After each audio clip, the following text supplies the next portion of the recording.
Hi, this is Larry King welcoming you to the Opie and Anthony Show right here on Sirius XM's satellite radio. What the hell am I doing here?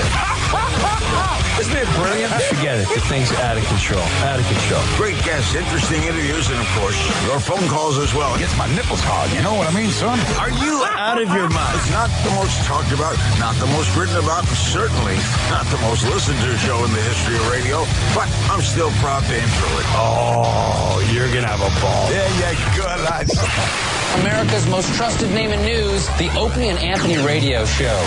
Let's welcome our hosts, Opie and Anthony. By the way, who's Jim Norton? Oh, my God. Why? Why are we even here today after the brilliance of yesterday's program? My God, man. That was a good one. We're just stupid. What a bunch of kudos we got. No one would have cared if we took today off. Nope, they'd have understood. Said, wow, you know, they gave it to him. Yep. We knew how to, I think we brought it, as, you know, certain people say. I think it was brung. It was Broughton? It was Broughton. I think it was Broughton. Oh, it was Broughton. That's Yeah, right. That was good. Yeah, that was a lot of fun. I want to say hi to everyone we met. Holy shit. We didn't get out of there till after 11. That was nice. I was like, yeah, we'll sign a few things, take a few pictures. Felt like the old days. Over an hour later, it's like, when is this line ending? My God, man. Yeah. Sorry you were being shuffled through quickly. Oh, Kenny is It was getting pro. It was getting a little out of control. Kenny's a pro at that. Move along. Stop the chit-chat. Tell your story walking. I love that one. Yeah. But Ross was actually way worse than Kenny yesterday. He was Ross literally shoving people. Ross, what's his gig here? Just for the people that... He's head of talent and head of sales promotions. And Howard Stern's best friend. Well, he has friends with Howard Stern. That's right. Well. That's correct. Is he really head of sales? I didn't know he was head of sales until the other day. I think he wears a bunch of hats. Wow. Yes, he's two big jobs. And he was beyond cool yesterday. I'm not trashing anyone today. Everyone was great yesterday. And Ross leaned into me and Ant. I think Jimmy was a little further away, so I don't know if you heard this. If you did, I didn't. Leans into us like, you want me to move this along? I'm like, oh yeah, move it along. He fucking went into, Oh, yeah. all right. Pushing people. Right. It was, at first we were set up a little weird, too. Mm-hmm. The pictures weren't on the right table. They can't divvy up the pictures between you and me. Mm-hmm. They just can't do that. Because people come over to me, can I get a picture? And then I sign it, and then I got to hand it over to Opie, who's signing one that he's crossing it over to me. So they all got to, like, go on Opie's table first. And some people didn't understand that. And then we were just rapid fire signing them, piling them up. And people still standing there with empty pictures going, could you sign this? It's like, For some reason, because then Ross goes, you can either have a picture or a picture taken. wow. And I go, no, Ross, in between like them getting in position for pictures, we could certainly sign these pictures that they already have made. We finally got a system down. But the problem was then some of the listeners are looking at the pictures that are signed thinking that they're, I don't know, they were stamped or something. there for someone, or And they needed it signed in front of them. yeah, they And we're wanted like, to see it. no, we signed this literally 10 seconds ago. It's okay. You can have that.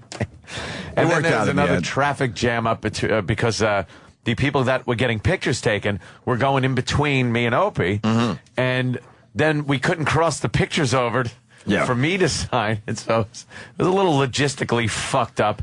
Jimmy Norton was being oh so adorable with every picture that was taken. He was leaning his head on my shoulder. He was scratching the back of my neck. I said, I Then wanted his our ears to touch. Yeah. He goes, I want our ears to touch. So I felt his little ear on my ear with some pictures. It was very homoerotic. Feel me, my nose air on your neck? Yes. Then at one point, the guy, one guy's taking the picture, and he's going like, okay, 1, 2, 3. And Jimmy just goes, and breathes out of his nose right down my neck. That's great. Nice. It was Very just, satisfying. Oh. Very satisfying for you. Yeah, so there are a lot of gay pictures out there. But the broadcast itself was, wow. I went, I listened to the replay. I think we might start, I don't know, doing live broadcasts again. We got to, you know what, chop them down to 2 hours like that. Two Have and a half, have maybe something three. planned. But yeah, I think that was the first live broadcast where we actually had a schedule of things that we were planning to do. That we wanted to do. It wasn't just like, oh, let's try to do a regular studio broadcast in front of an audience. And Nothing, just, nothing worse than shit. making things up as we go. Yeah. I mean, we do that here. We're doing it right fun. now, but we don't have how many people were there? 450. 450 was the official count? Yeah, Whatever they would we got, allow like, in. 450 Yeah, in, and that's what they let in. that was actually a little over what their capacity was. Nice. So, yeah, we, I don't know, it was slick, too. There was no technical problems. Everyone did their jobs. great. Went really nicely. Crowd was great too. They were very, very. They had good energy and they were receptive. They weren't animals at all. And it wasn't just a complete bash fest when anybody got up on stage. Well, are the listeners maturing a little bit? No, because they're younger. What's going on? I don't know what happens with our That used show. to just be like, that would have been, all right, here's like Stalker Patty, fuck that cunt, you suck. Fuck. But it was like, wow, they actually allowed her to get on mic. You know why? Because there was no booze.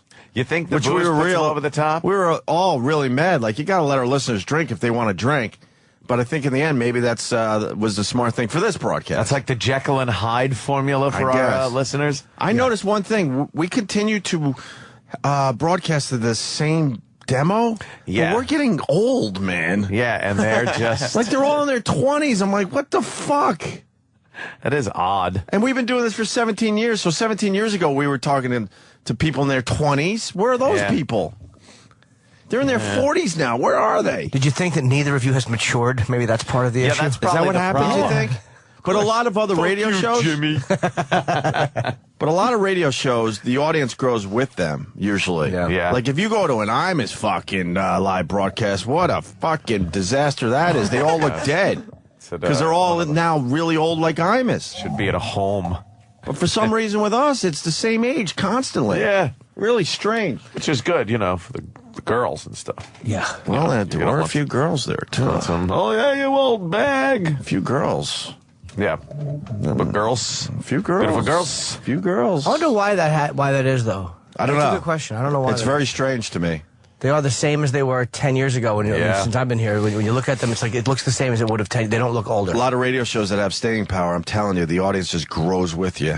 And for some reason, I think after a while, maybe our listeners have to grow up and they go, They all just right, go, we've it was had fun, guys, but this young 22-year-old kid will take my place now.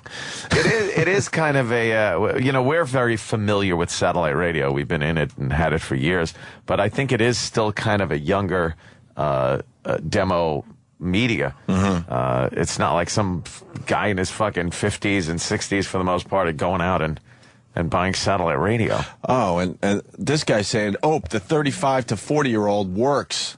That's a good point, too. Yeah. That's a really good point. Couldn't get there as a kid. Well, you can't just take a day off. I mean, some people I'm sure did, but in general, you're not going to take a day off, right? Whatever. It was a great broadcast. The staff, because everyone was coming up to me saying, good job. I'm like, I didn't do shit yesterday. That was an easy sit one. there Just and kind of sit back and let it all kind of babble. happen in front of you. We ramble on. Yeah, we rambled a little bit, but the staff all did great with their stand-ups. Oh, yeah. Everyone came to the table. I thought there would be at least one guy that said, fuck this, I'm just going to make it up as I'm going go to along. riff. But Someone's everyone was gonna riff. prepared. Yeah. Yeah. Some more than others, I'll tell you that. Mm-hmm. That fucking Roland. Oh, my God. I was listening to a little Roland on the way in. Yeah. Is that what was playing when I was driving in? It's just hysterical. and the words that I just could not understand that he's saying. And people are just laughing with and at him at the same time. He pulled it off, Classic. But I had to say, the star of the night, as far as stand-up goes, had to be our own E of The Rock. Yeah. He had the moves, he had the confidence, and the material. It was right there. I think these guys saw as it went on that it wasn't like I didn't want to see anyone get if someone had bombed, it was funny, but I didn't want to see anybody get humiliated. So it was kind of fun to jump in and talk a little bit, and like Sam and Travis went long form. Like thing with, did they? but it wasn't. Oh, sorry, Sam, you're right here. But it was like the way you would tell a story on the radio. It's just a different medium. Yeah. And you get used to. It's just one of those things where if you go on stage, say 5 or 10 times, you go, oh, okay, I have to put the laugh here, not there, because they're, whatever. It's just like from doing it.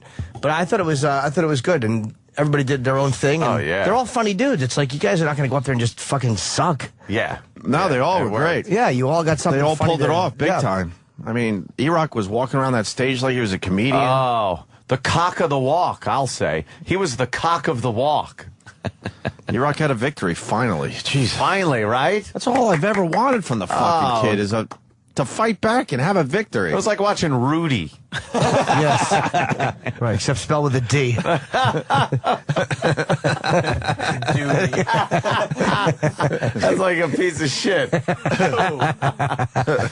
And then listening to the replay of the entire event yesterday, because my girl couldn't stay for the whole thing, so she wanted to listen to the replay, got home, she had it on, and Chip tagging everybody's funny line was hilarious. Yeah, just a joke thief taking It didn't matter what, June, whatever happens like that. It was like everyone that was sitting there that had any line that came out, Chip had to tag it. My favorite Chip tag was when Kenny did the joke about the woman in the airplane wanting to feel like a woman. Oh, okay. So the man took his shirt off and said, "All right, here, iron this." And then Chip jumped in over the laugh and said, "Or you could have her throw it in a washing machine or something."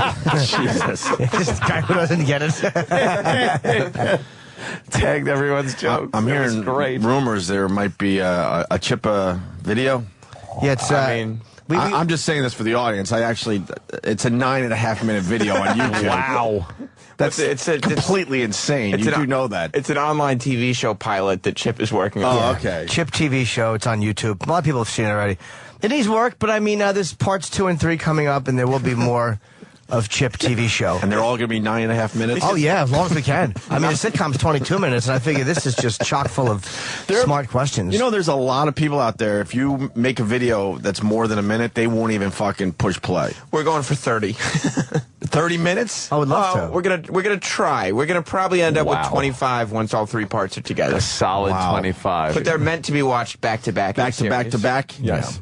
But people can watch for I don't know, should we break it up into more video? Maybe we should. I don't know. It's doing yeah. well so far. I mean, see what happens. I figure we'll put on the 3 long parts, and then if we want to, if it's a real hit, here and there, we'll just throw in little boom, boom, like little 30 seconds of Chip. I really wanted to go to Chicago tomorrow to watch Fedor fight. I would love to have interviewed a few people there. You know, just send Chip everywhere. Make the whole thing a write-off. I thought we were supposed to go. Are we looking into this? I haven't checked for flights. Maybe we could try to do this. I'll fly with you. I would love to fly tomorrow morning. We could share a room and Yeah, why not? A little massage room, we'll call it. That's good. A little work the tension out room. fucking Jimmy. At one point, I wrote, "You want to kiss?" Oh, yeah. Because we didn't have much to do, so I was writing notes to Jimmy. I go, "You want to kiss?" And he goes, "Badly." Badly. And I got all creeped out.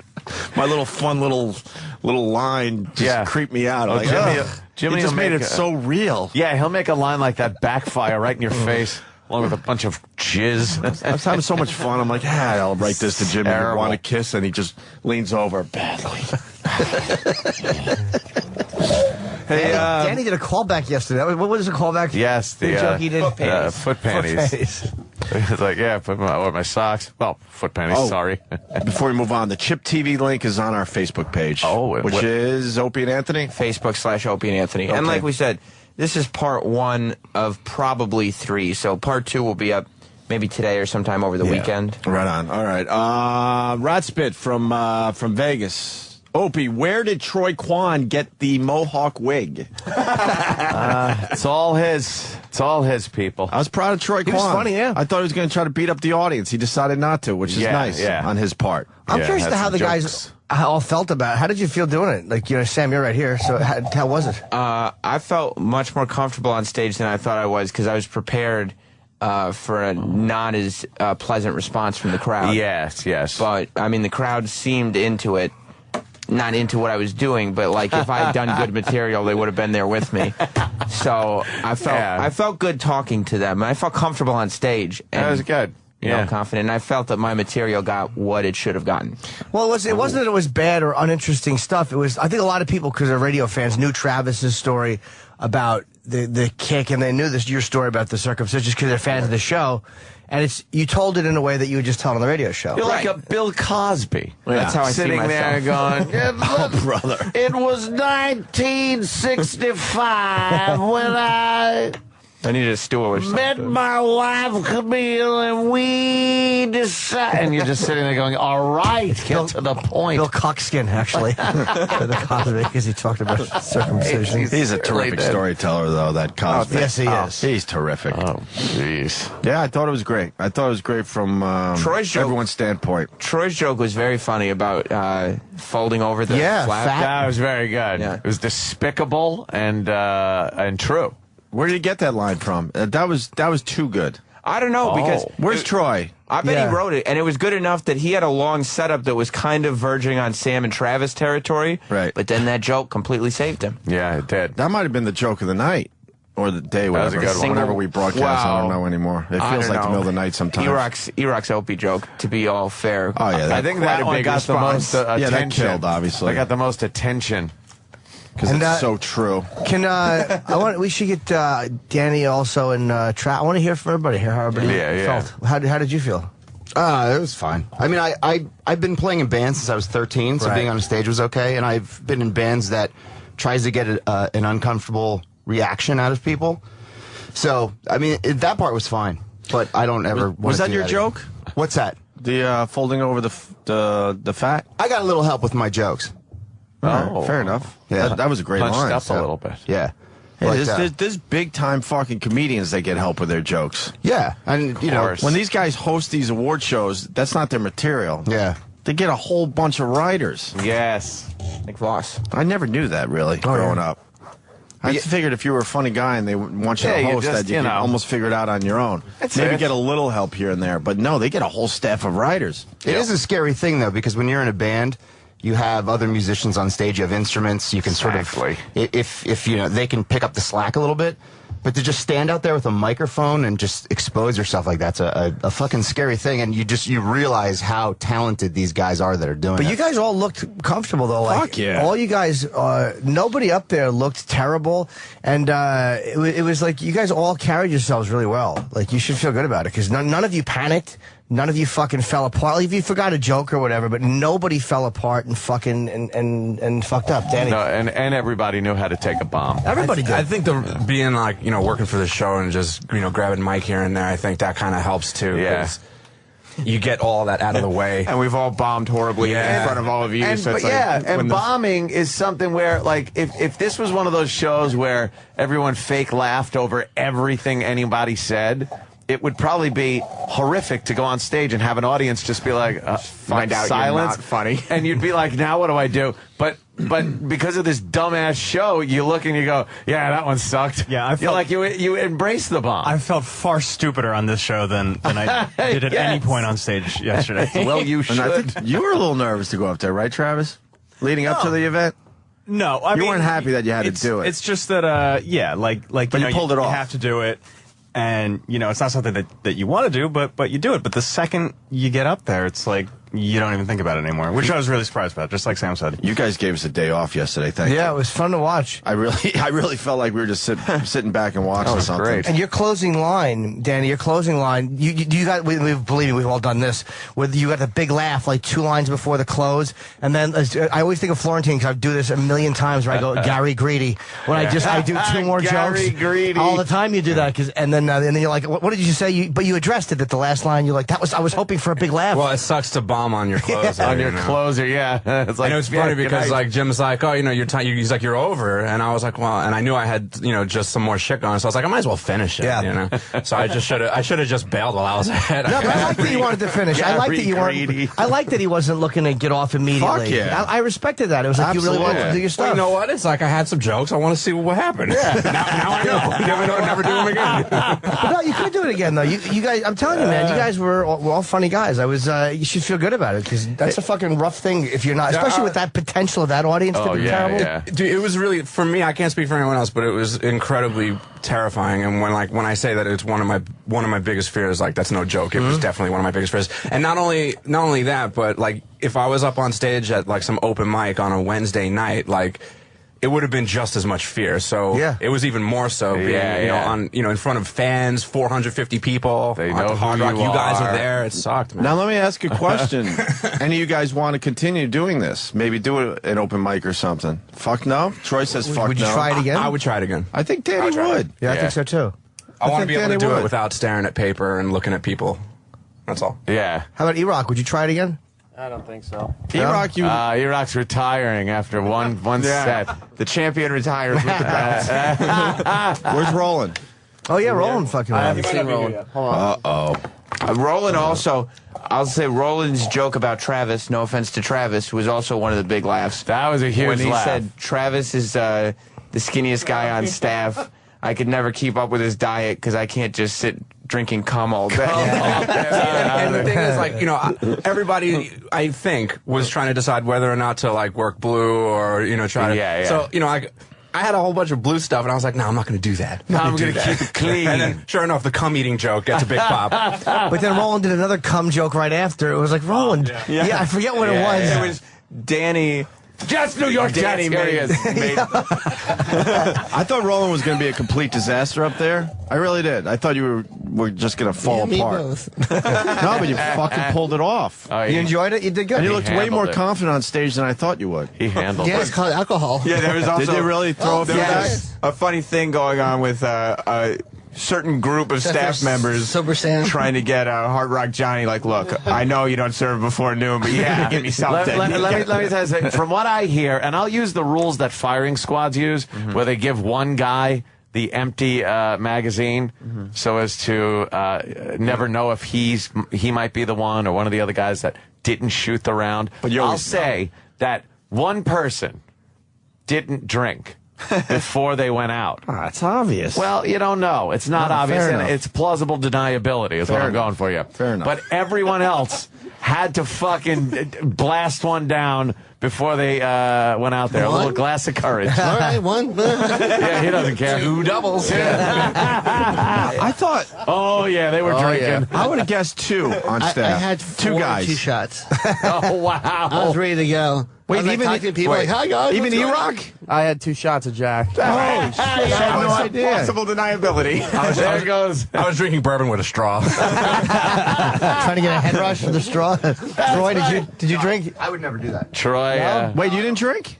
I'd never drink before I got on stage. Never. Well, I don't know do Sam anything. didn't drink, so there were 2 on staff that didn't drink. I don't think Sam I've doesn't ever drink, and Travis gotten on doesn't stage drink. without so drinking. it's half the guys. All right. Well, Troy's you've been in the bands. You're probably used to going on sober, and those crowd, those fucking hardcore crowds are animals worse than our fans are. Because I want to feel like I'm in control. I don't. When I'm drunk, I get crazy. Really? Yeah, I get out of hand. That works. That whole thing works so well. I think eventually we do it again, but next time I think these guys roast us in front of everybody. That'd be great. Because when E-Rock they was would do a kind of hell of a roasting job. me, I'm like, fuck yeah. Because everyone's like, oh, is Opie going to be mad at E-Rock? Fuck no. I want this kid to fight back. That's all I ever wanted. I'll say it again.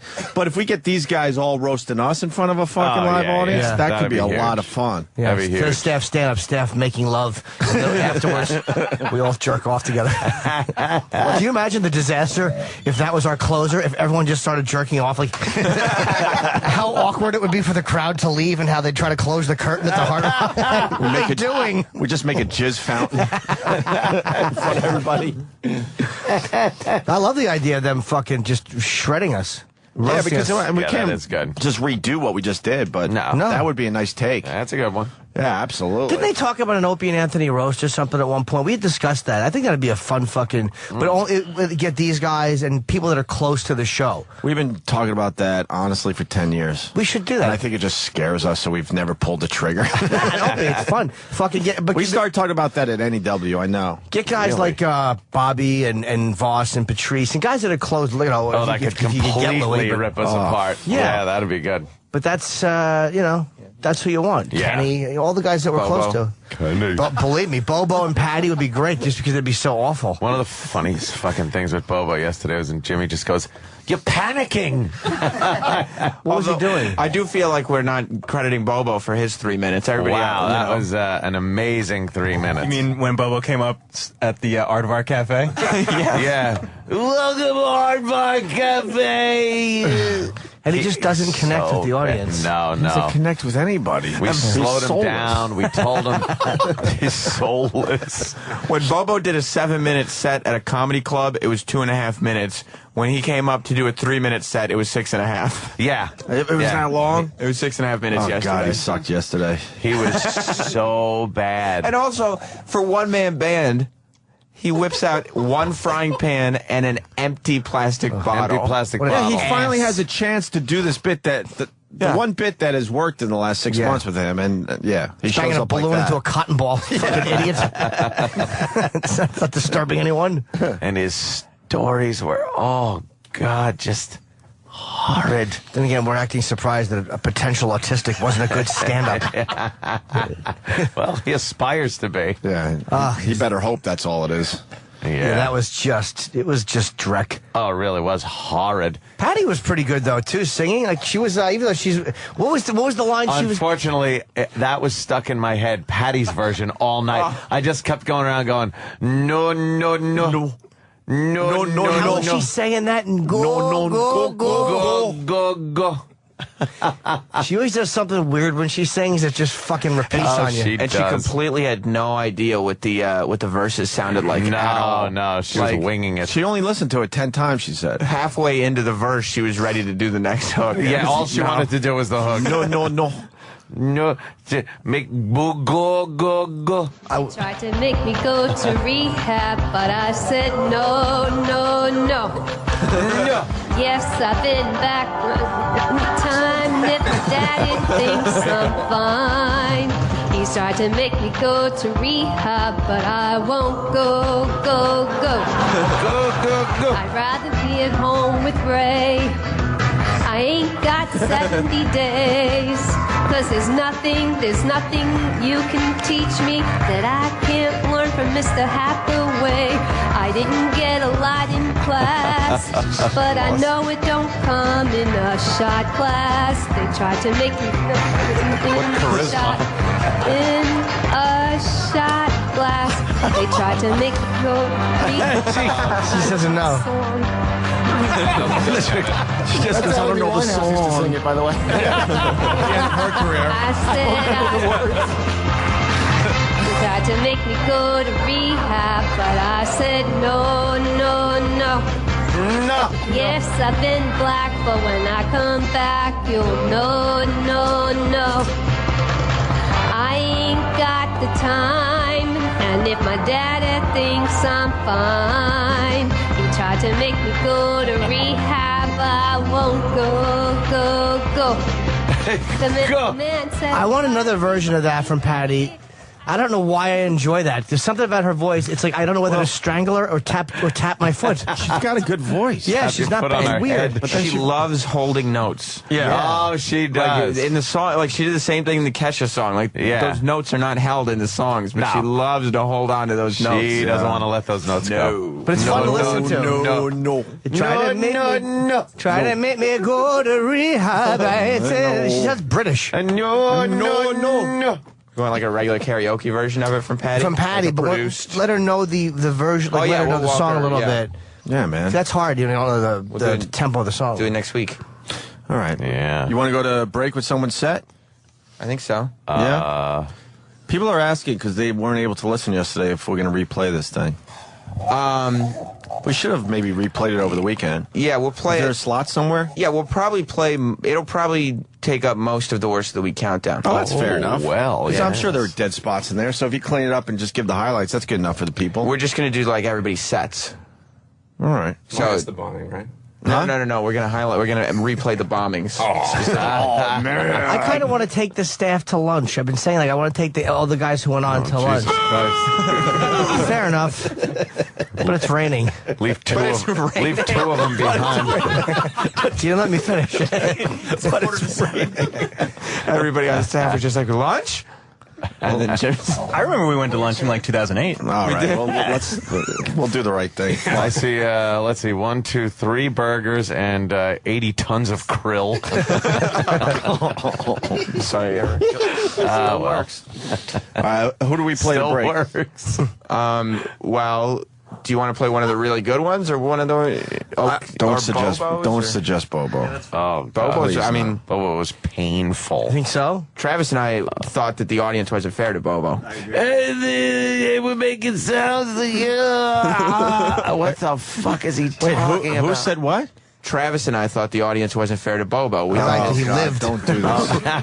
we thought his material was stronger than the audience. They went into it with a why little are we bit of doing prejudice. this? That is a Why are we small doing dick this? after all joke. That's fucking gold. I actually wrote Bobo's "It's a small dick after all" joke months ago, and he gets it wrong every time. Oh, yeah. Every time. Every time he does it wrong, and He it wasn't fucked good it up to start so bad. Did you know he'd get it wrong? with. Of course, it's our favorite thing to watch him go up and perform it incorrectly. It's a small dick. What was he saying? It's a small... He sings "It's a small dick after all," but he was supposed to say, you know, I went to Disneyland and I met the girl in the Minnie Mouse costume. Right, and this whole yeah, setup a little that makes setup. sense to the song. I was in a bar. I think a blowjob. It's a small dick. After it is, it's a small dick. I think it's a small dick.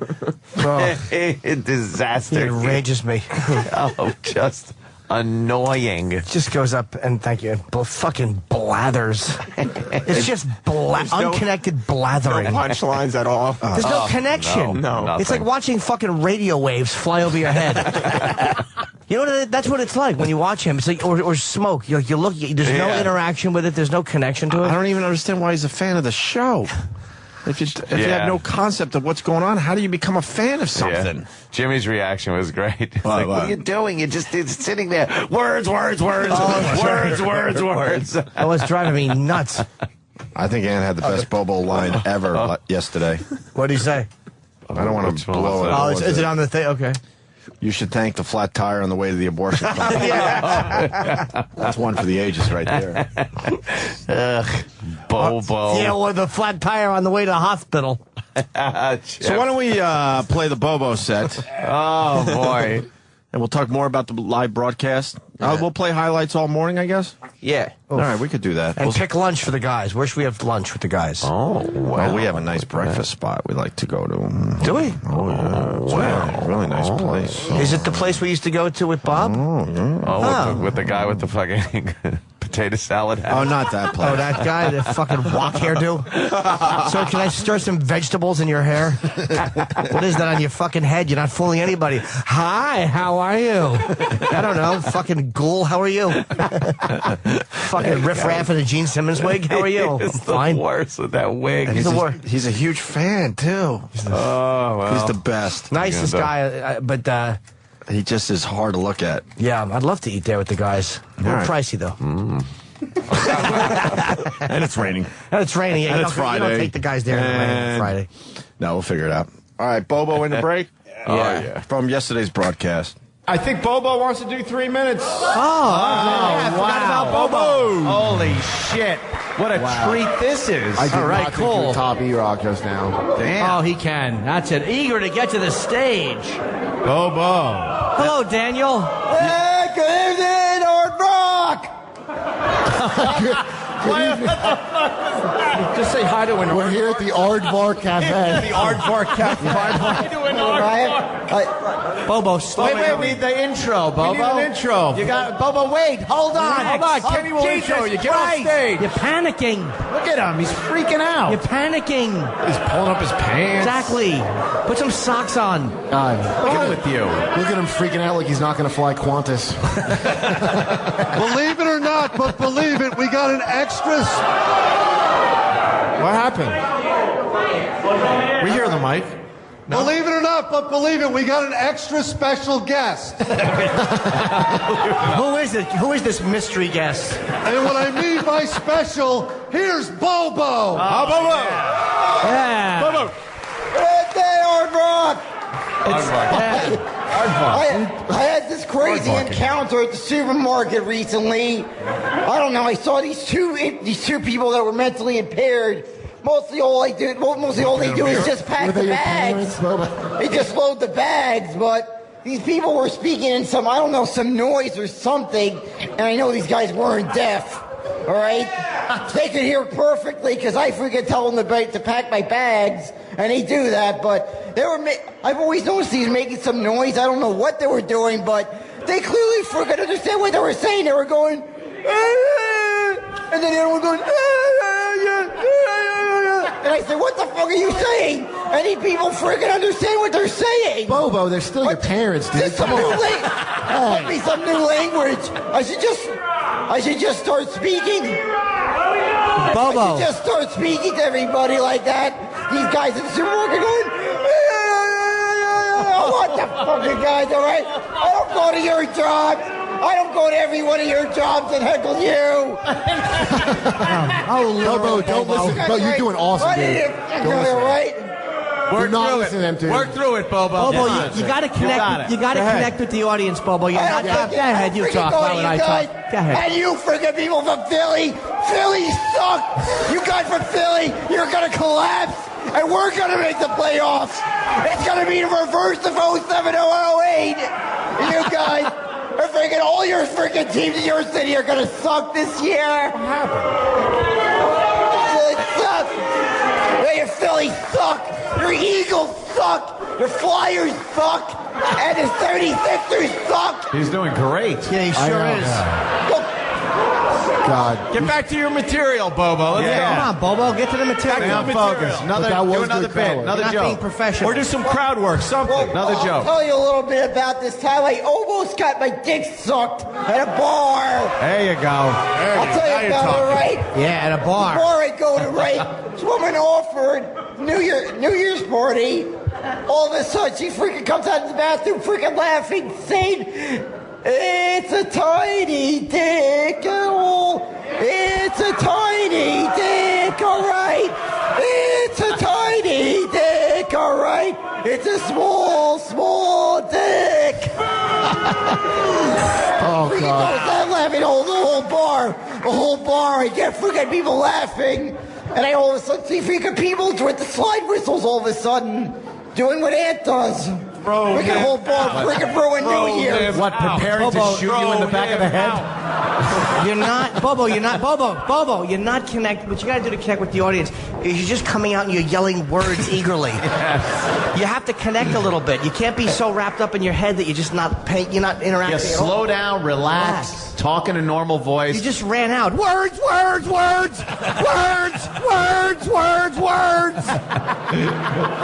You have to pause a little bit, brother. Yeah, You take come out your and say time. hello to the audience. You know, you're walking in front of a room full of people. Say hi. How are you? Also, how are you guys? We can make a long trip. I saw the whole line. This is more people than there was a few years ago. This place looked like it was so empty than a day when the Mets weren't winning. That's what this place looked like in 08. Halloween 08. It was so empty. I thought, was I here or was I at Citi Field in September? Holy shit. I said Citi Field in September. This is brutal. Oh, the hot chick wants to ask a question. What'd she say? No, I annoyed my whole sister the whole game. I freaking called her Opie because Opie was supposed to be at that game. I had the ticket. I was so bummed out about it. I called Shannon Opie a whole game. She freaking got annoyed the whole time when she arrived at the game. I made her even say to me, "How you doing there, brother man? What?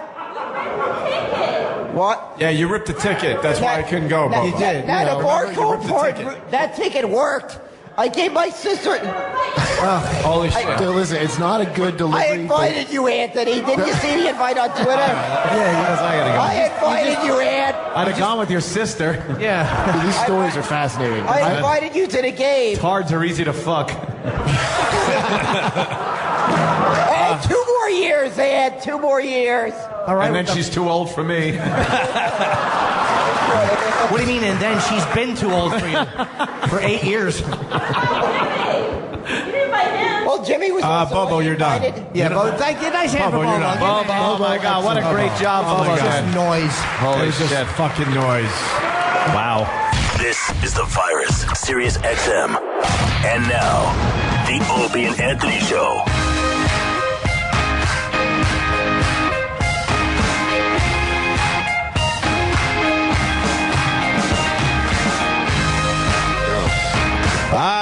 Yeah. Good morning. Opie and Anthony, Jim Norton, everybody else, blah, blah, blah. Hi. During the break, we were talking about Utah, and Opie goes, so you're going to be there the 19th and 20th of August? And I'm like, yes. What? Oh, no. It's What happened? Utah. Remember you were asking about Utah, like, why am I doing Wise Why do you Guys? say it that way? What? Say it again. You said to me like you're doing Utah. Oh, now he's saying it kind of. How am I supposed to, was I saying it wrong? Utah? Were you saying Utah? Oh, Utah, maybe. I don't know. I think you were. Utah. I think you did. Utah, where all the Mormons are. Because I'll be there the 19th, 20th of Wise Guys, and it's actually Turn it off. selling well. Turn it off. Yeah, if you think you might want to be with a man, turn it off. It's still my favorite. We have those guys next week. I think we have 4 guys from the Book of Mormon, which... Are they going to sing? I don't know.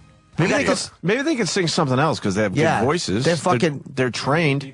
What? We're going to do Beatles songs. Beatles songs. Oh, that'd be great. Or that Andrew, whatever his name is, the lead, the guy who plays Price is coming. We have some they're really good. You got to see it. I'm telling you, I never recommend live shows like that. You and your gal should go see it. I'm waiting for my apartment to get all nice and done. That's getting done today, It's the by best the way. date fucking play, especially for your humor. Yeah, you just a twist. Your chick would love it. You'd love it. It's real edgy, man. Oh, it's fucking great. Very good. Lots going on. Well, I got a letter that I want to read to you. Me! Don't look at this. Tell the letter. All right. This was a shock today. A letter? An actual paper letter? And also, I want to thank someone who tweeted this to me yesterday, basically saying the Pickers guys are absolutely gay because their latest commercial... Was it you? No. Oh, okay. Their latest commercial for their new season... Yeah. Oh, boy. Really? They're barely hiding it at this point. You want to do that real fast? They're barely hiding it. It's on YouTube, I think. Pickers commercial. They're doing a little remake of a little Broadway number. Oh, wow. to promote Pickers. Wow. Yeah. We were very suspicious of these guys when they came in. I mean, we don't give a fuck in the end, but very suspicious that they may be together or something. I'm a good picker, don't you see? 'Cause it's the perfect job for me. Original fun, you know. We're needing pickers everywhere we go. There's voting pickers, toting pickers, It's like the old Dr. Pepper When you commercial. like to be a picker too. Us pickers are an interesting breed. We'll drive across the country on a lead. Ask any picker and they'll say, yes, the both of us are gay. Turn it off. Pushy pickers, highway pickers, selling pickers. Wouldn't you like to be a picker too? Be a pusher. Be a stool pusher. Wouldn't you like to be a picker too? Be a picker. Watch American Picker. This is ripe for fucking bleeping. It is. That's ripe for a good bleep. Yeah, Ricky Gervais laugh at the end. Oh, wow. Was that... They just don't want to tell the world they're gay, I guess. Well, I think they're scared it would hurt their audience. Has it been confirmed? I mean, No. they struck me as gay. Oh, but that boy, was just did they. It's like Especially a vibe the one I guy got. when he was talking about chicks. Remember? Yeah. Chicks. Yeah. It didn't really... We like those guys. What the They're fuck great. are we doing? But I don't think that's insulting. They struck me as gay. I don't care. I wouldn't dislike I'm sure their show. they've heard it before. Hey, I'm sure they've heard it in much more brutal terms on Twitter and whatnot. Did we ask them or no? Hell no. I think we implied something a couple of times. I don't know if you're just allowed to. Why not? I mean, I guess you're allowed to, but it's just still a weird thing to just openly ask someone. I Yeah. guess. Like, are you guys a couple? Like, because you said. Yeah. Especially Are you when, together? But look, if someone said to you guys, even seriously, hey, Opie and Anthony, you a couple? It's like, honestly, no. You don't come off like that. You don't interact like that. We would say none of your fucking business. None of your business. How'd you come up with the name Pickers? Well, the string fell off the gerbil's tail. And see, he had to get in there and pick. Oh, I wasn't Yeah. sure. See, he had to pick it out. I didn't know. I heard gerbil, and I just was taken back in time. Exactly. Eric's got something. what's up? Last time they were here, they were recording a bunch of IDs, and they joked about liking cock in one of the IDs. If you want to hear. Oh, really? Yes, Yeah, we let's wanna hear that. Of course we do. Hey, this is Frank and Mike Wolf, and you're listening to the worst of the Opie and Anthony show.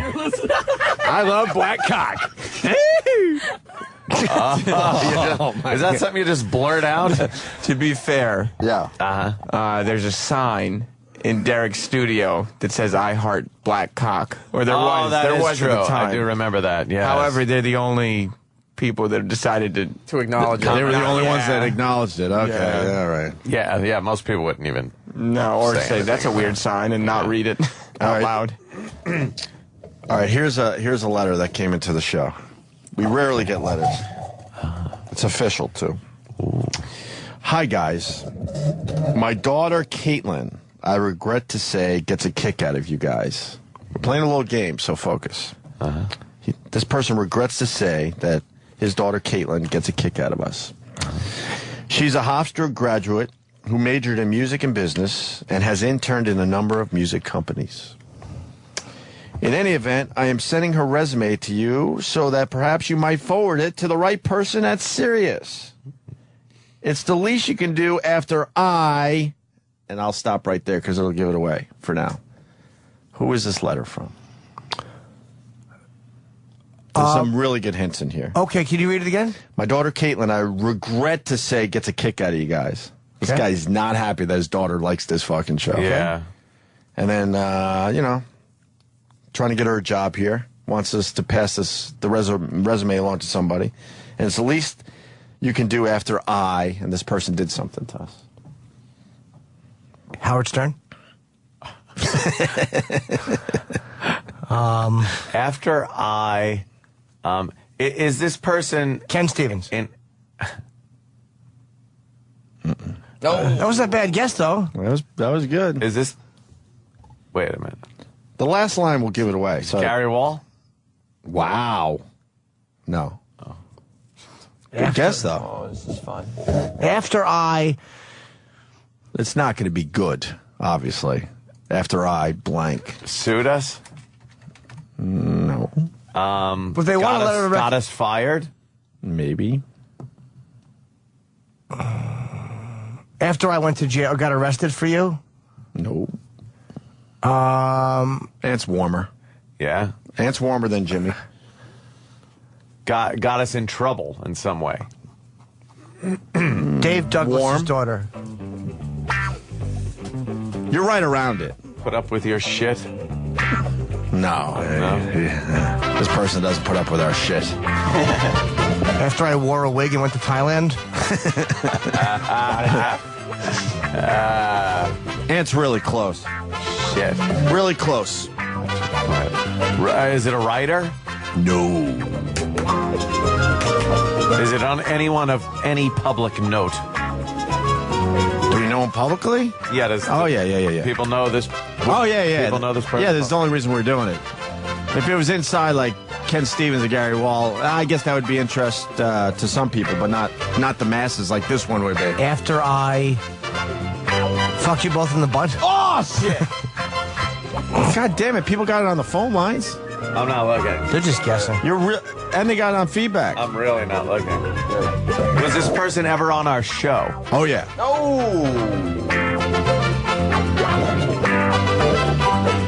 You're really close. Jim Cook. That's a really good guess, but no.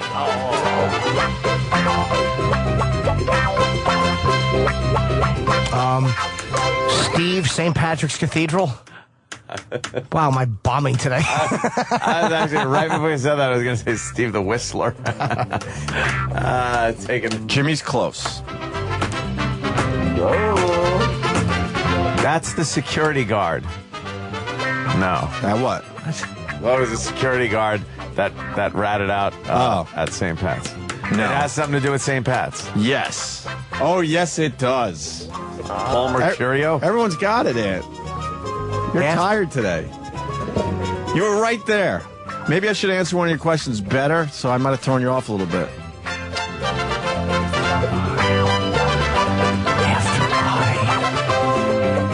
Is it a news person? No. I guess the woman who got arrested, but it's not her. No. It's not her boyfriend because he's dead. He's dead. It's not Mercurio. Daughter is in college, so it's college-age daughter. Right. Well, graduate. So she's 22, 23. All right, so we got to look back at how many years ago that was. As a kid at the time. Oh my God, you were right there, Ed. I know, but it's hard. Everyone has it when you're right there and don't know. Everyone has it. I'm not looking. Yes, it has something to do with St. Pat's. And it's somebody that was on our show. Absolutely, has been on our show numerous times. Yeah. A member of the show? No. A guest of the show numerous times. They all have Doesn't like us. They're frustrated now. Doesn't like us. Likes us. Likes us. That might be confusing. And narrows the list though. way down. That is really confusing. That might confuse the whole issue, though. But yes, likes us. Likes us. On television? Was he on television? Yeah. Yes. Right?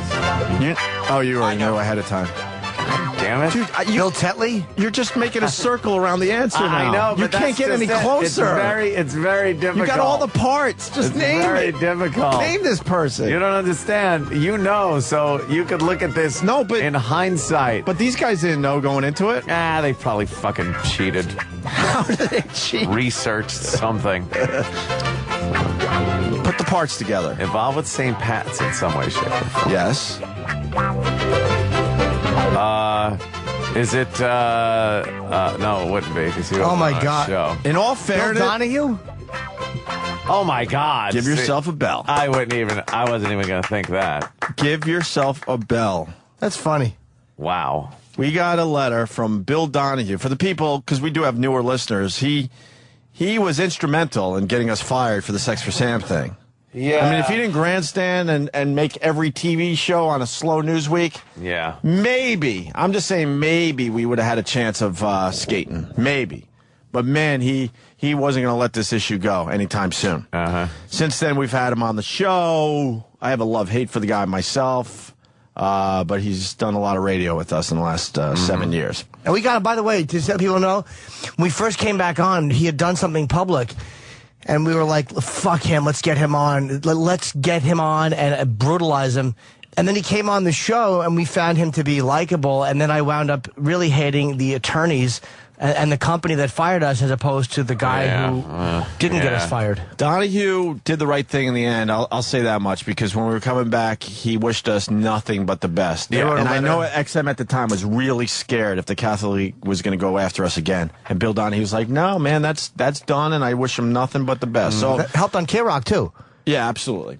So once again, he writes, "Hi, guys. My daughter, Caitlin, I regret to say, gets a kick out of you guys. She's a Hofstra graduate who has majored in music and business and has interned in a number of music companies. In any event, I am sending her resume to you so that perhaps you might forward it to the right person at Sirius." And then this is the final line that I didn't really give you. "It's the least you could do after I sandbagged your job a few years ago.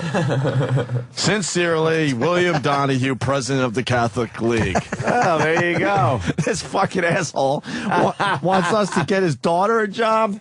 Go screw. Well, you could pass along the information. She's an innocent in this whole thing. Yeah, sure can. It's doing a favor to her more than him. Yeah. She's just trying to make her way in life. Did you enjoy your 2 years, 3 months off? Paid? Fuck yeah. As long as looking at how it worked out, how we were able to come back and get a job after that and everything. Yeah, good point. It kind of, it all worked out in the end. Sure. I guess Jesus was looking after us. Jesus.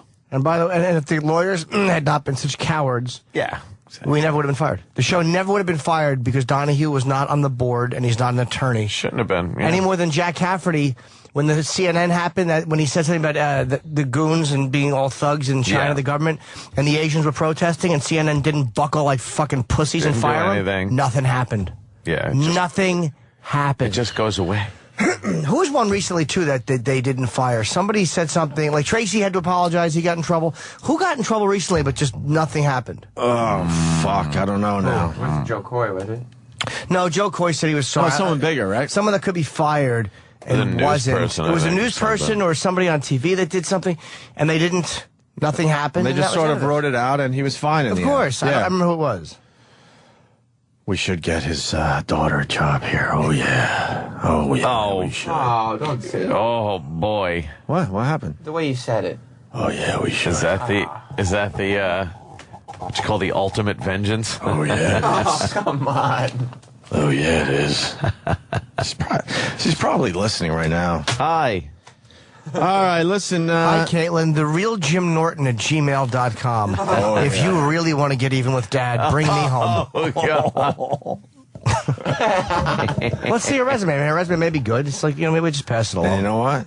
Catholic girls? Oh, Yeah? oh yeah. Catholic girls. Okay. Oh, yeah. Yeah? Right there? Oh, and the other. And, There, too? Oh, yeah. Oh, my God. This Wow. and this. And then that one? Oh, my God. Yeah. Yeah, I must say. One after the other? Oh, well, usually you go There. and then you. And then in there. There's a whole family of very staunch Catholic girls that I knew growing up, and they were the goers, every one of them. Every single Not a one was not a goer. Wow. And boy, the parents were just strict Catholics. Used to look at the Catholic Digest for movies to see if the movie was rated by the Catholic Digest, and if some of the movies were condemned. Like I said, movie condemned. Those were the ones you had to see. Yeah. Well, we would say we were going to one movie and we'd go to the of other course. and things like that. And then we wouldn't go to the movie at all. We'd go to some park and have sexual intercourse. Oh. Which one? Out of wedlock. This one or this one? This Actually, one? mostly that one. This one? That one. Sometimes This one? that. Oh, wait. Oh, you're yes. talking. Oh, look. No. Okay. That's what you see, you I know. thought you were going like This. full length person. No. And this is like that. No, oh, if you want that, then I have to flip this over and then. Yeah, I'm talking basic. You know, this is we're talking. You know, In that one. No, that's not basic. Oh. She's on her belly. This. It's on and her then belly. This is above that. Oh. Yeah, but that's bigger than that. Right. Oh, that's gross. See, you're looking at What a are you big hanging ass. out with? Is this an asshole right here? No, I said on her. That's up here. We were being Okay. subtle before. I said on her belly. Okay, then this mostly. Yeah, okay. I have the list of the condemned films. A mere half hour ago, I was wondering why our audience hasn't grown with us. Oh, yeah. I just answered my own question. The fact that you have your finger in the OK and you're putting the other finger into it like I would do when I was 8. Yes. These are the films that were condemned by the Catholic organization. Oh, and that is Recently? around the time frame where I would be ended going in- to the movie. When did it end? In 1980 is the last year. Oh, wow. I did want to see, I believe, Dawn of the Dead It's on there. back in '78. But do you go to hell if you saw one of these movies? Well, it's condemned. Grease. Grease is condemned. Well, a lot of sex and Well, Grease 2 should have been condemned. used cars With in 35. 1980. Oh, sure, the was cursing. condemned, That's yes. too fucking high. You know how starstruck I was when I met the lead from Used Cars, that guy who played Jeff? Right. Bro, this is a red fucking car, Rudy. You know, he just said fuck. That's an FCC violation. Remember when the fucking hood shoots up and it catches the girl's dress and her fucking dress is caught and then Squiggy from Lenny and Squiggy is like, oh Jesus, she's caught on the hood ornament. Oh, don't you hate women? That's my favorite line. Oh, don't you hate women? Nice. It's such a throw. No, yeah, Lenny said she's caught on the hood ornament. Don't you hate women? Fuck, I love that line. And her big tits pop out. Of course, On that was TV. the time. Hey, look, a pair of tits. I fucking love that. That was the time. Tits were always popping out in the movies. What the fuck is Outlaw Josie Wales? Oh, yeah. Condemned? Yeah, the rape scene. Oh, They well, raped and killed his wife. That's true. Original Friday the 13th condemned. Condemned, yes. Devil boy. By the way, the original Friday the 13th, Condemned. I went with one of the girls from that family and spent the whole time with our hands down each other's pants. Well, there you go. Touching genitals. Watching Friday the 13th. Really? The hell? Yep. Watching a condemned movie as we fucking mutually masturbated each other in the back row of the theater. How'd you keep a rod through that? Jesus, you're a better man than me. You kept great. a rod through the fucking Mrs. Voorhees killing everybody with her fucking lesbian haircut? And the fucking bad sweater? I love that fucking sweater she wore. Kill them, Mommy. Kill them. Anthony's pumping a load over her knuckles. Blurka, blurka, blurka, blurka. As Jason's popping out of the water. That's what your cock was doing. Your fucking slow lava cum. Hot 13-year-old boy cum. Back then, forget about it. It's fucking hitting the back of the people in the front row. What other movies were condemned? Carrie. Carrie. Condemned. The Yeah. Omen. All that jazz was that condemned. jazz. Why? Is that because it's a gay flick? Maybe it's about Bob Fosse, right? Oh. Last Tango Was there in some gay Paris. in that? Rocky Horror Picture Show. Oh, yeah, trannies. High Plains Drifter. They really did not like Clockwork. those westerns. Clockwork Orange. Rape. Well, Sure. yeah, Good Rape's well, crazy. Rosemary's Baby. The It Good, is the Bad, really- the Ugly. The Odd The Couple. Odd Couple. Well, two men living together. Well, You know what that's about? Yeah. Turn it off. Turn it off. I'm Curious fistful Yellow. of dollars. Man, what the fuck? They didn't like the westerns. Or violence. Maybe they just didn't like Sergio Leone and the spaghetti westerns. The Yeah. violence they probably felt was too much. Psycho. Spartacus. All right. Or they hated Clint Eastwood for some reason. Yeah. Some Like It Hot. Spartacus was very homoerotic. Oh, Spartacus. Yeah, well, we had to consult that before we went to the movies. To see what you were going to see. But every one of them was a goer. All my friends would hook up with the other ones. My older friends would hook up with the older daughters. The younger daughters would hook up with me. All in one house? Sometimes, yeah. Wow. Sometimes we'd all go down into the basement to play ping pong, and everybody would just pick a corner and just start making out. It's like Just a little making out. little orgy for teenagers. Yeah, it was, and then you'd hear the door open up upstairs, and the father would yell down, "What's going on down there?" Because he wouldn't hear the ping pong ball going. Yeah. So he would yell, "What's going on down there?" "Oh, we're just we're talking." Wow, I want to know what's going on. Why don't you go downstairs? They would the never lazy fuck. They would never just pop in and try to catch. I think they were afraid of what they were going to see. To tell you the truth. And you should have one guy playing ping pong. You know how you could put one side of the ping pong table up? You didn't want asshole fucking guy friend that wasn't getting any down there to fucking cock block. But at least he's got the ping pong fucking noise happening for the father upstairs. They were going to sleep anyway. They went to sleep pretty early. But it was going on right under their noses. Yeah. And then they had a fucking cabin upstate, and we used to all go up there, all paired off, guys and girls, and just debaucherous drinking and sex. It was great back then. Then we found the father's, the Cheever letters. Oh, boy, did that start a thing. The what? Burnt the cabin down with the cigars. Oh, really? No, it's a Seinfeld episode. Oh. I got distracted by this whale of a tail. They freed a humpback, and the damn thing did a dance of joy. Is it doing a dance, really, or is it just flopping in the water? Yeah, it's a dumb whale. Look at he's just very happy that he was freed, and he's showing his appreciation to the humans. He's breaching. Sure. It's called breaching. Is that what a whale does when he's happy? They frolic? I don't know. They frolic. I don't speak whale. They did in the Star Trek. You know what they I was waiting for it. You know what they should have done? They should have fucking taken him out of the water and dropped him off in a wheat field. And they said, now who's a tough guy? Now who's Mr. Big Shot? Wheat field. Try jumping now, dummy. Yeah, why don't you frolic in the sunflowers and the punks? You're such a city guy, man. Why don't you frolic around here with all the bumblebees stinging your fat blubber? What do you think of that? Your fucking delicious whaleskin bakes. Then I'll drink water right in front of him and go, I don't even want this. I'll dump it out. Give him a kick in his big dumb jaw. That's my goal, actually, is to fucking hook up my truck and drag a whale out of the water into a wheat field. Just kick him around for a little while. You know, the oddest thing about whales and porpoise are their eyes. Like, they're in the water, so you assume, like, fish instantly, even though you know it's a mammal. But their eyes are very fucking mammal-like. like a dog.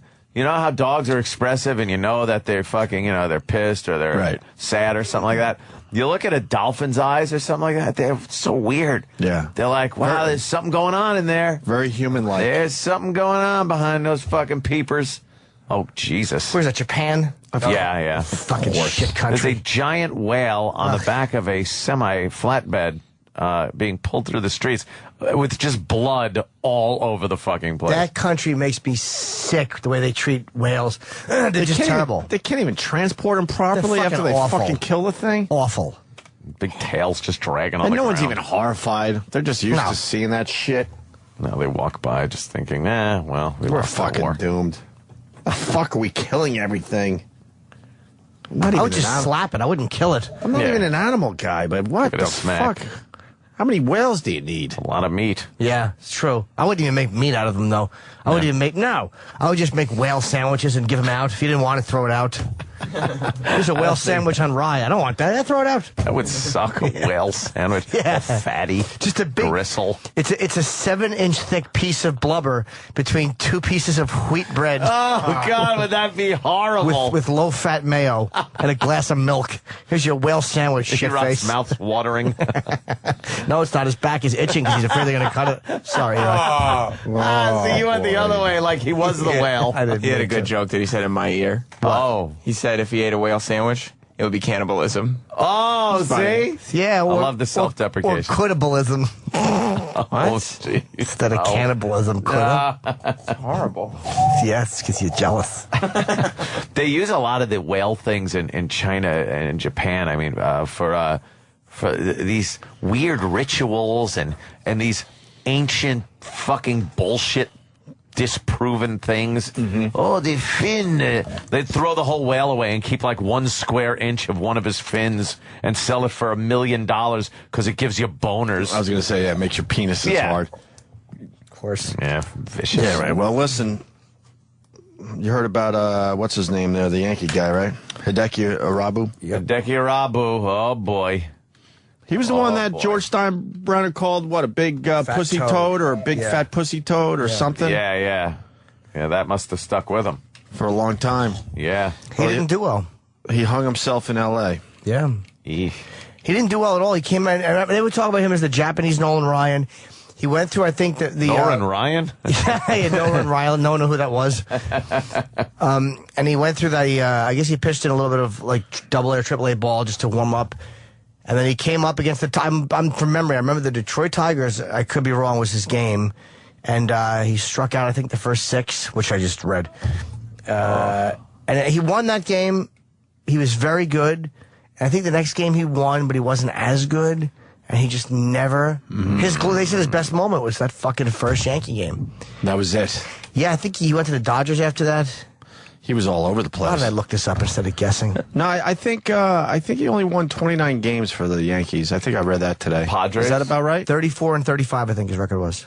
With the Yankees? Yes. Okay. I always thought it was more than that, but yeah, he wasn't around that much. No, he was there for 3 years. I can't believe it's 97 they brought him out, dude. And he was done by 2000 at the Yankees latest. signed him for $12.8 million, 4-year deal. Hold on, I'll look for his record here. But it really wasn't good. It was a little below... 97 through 99. That was it for him. God. Winning 2 World Series rings, of course, because it's the Yankees. But he wasn't even a starter. Despite He went... only pitching in 1 postseason game and having no postseason decisions. He was a bust. Oh, boy. Well, he hung I feel himself. bad for him. I don't know why this story makes me a little sad. He was only 42. Yeah. Hung himself in L.A. yesterday. Ooh, who found him? I don't know. It's always the worst thing when someone hangs themselves is like, who's got to walk in and look at that nightmarish purple fucking bloated head. Blah, blah, and you're just fucking the feet hanging. There's something about somebody not being on the ground that is creepy. Yeah. Whether they're just hovering ghost-like in the air or hanging by the neck. If any of my family members are going to kill themselves, fucking just jump off a cliff, please. Yeah? Into some water.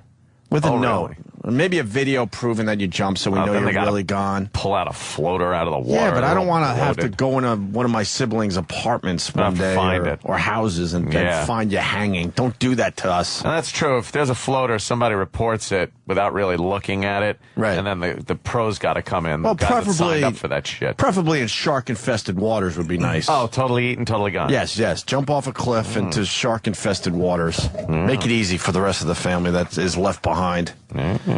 Speaking of which, we have an Olympic skier who also killed himself.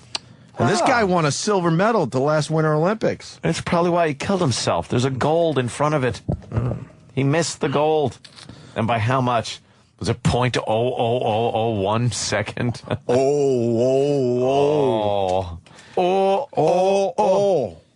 I don't know if anyone knows anything about skier Jarrett Peterson. Please give the show a call. Speedy Peterson, they'd call him. Speedy Peterson. But it wasn't for skiing.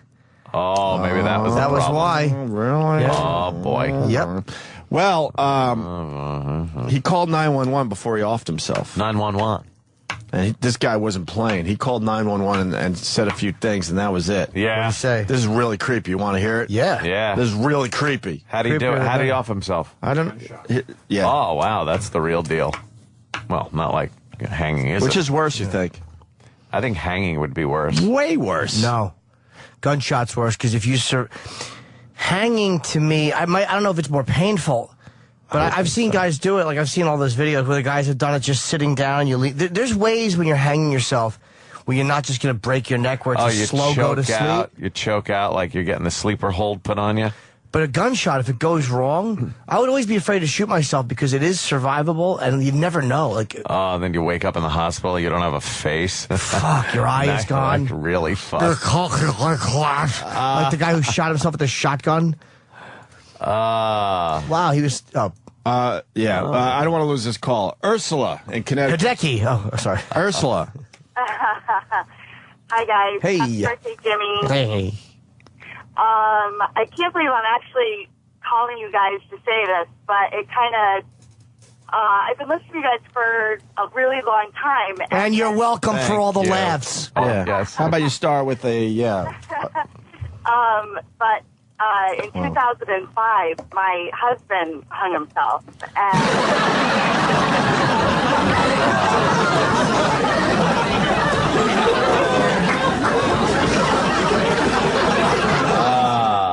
I had the exact same reaction. Oh, wow. Why did he do that? I have no idea. I don't know why. He left me with two-year-old boys, and I'm a social worker, and I mean, I can say logically why he might have done it, but I also think it was very selfish. Wait, But, who found him? What happened? my mom found it.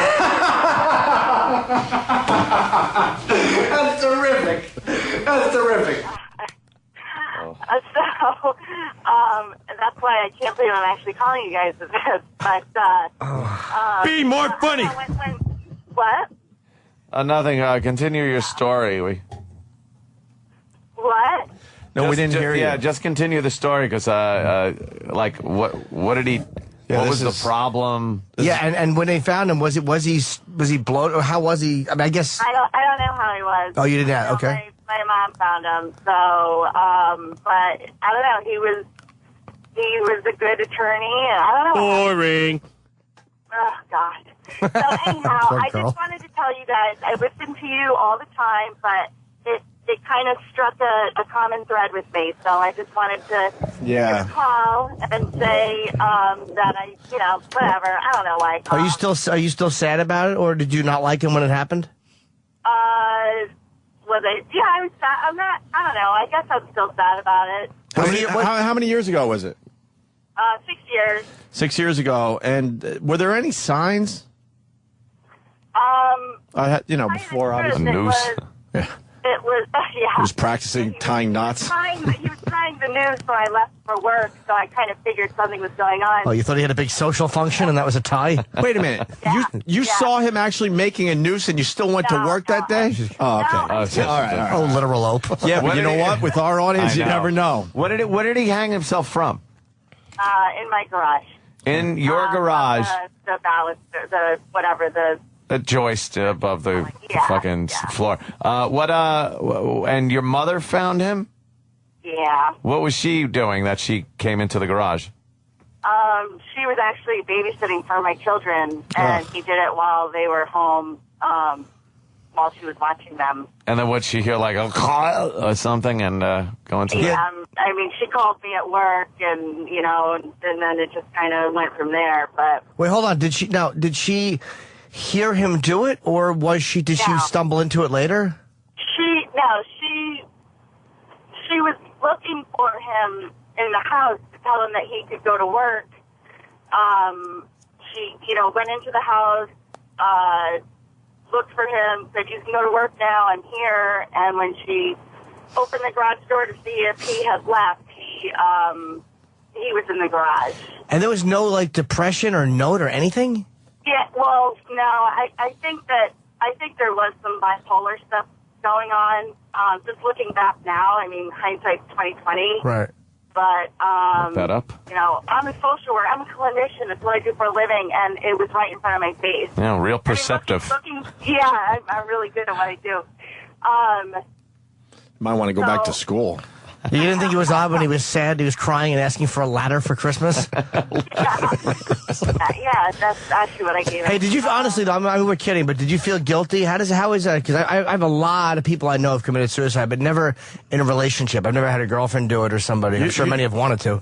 Wow. You know a lot of people? I probably know 9 or 10 people that have killed themselves. Holy shit. Jesus Christ, really? Yeah. That sucks. I know at least 6 comedians. At least 6.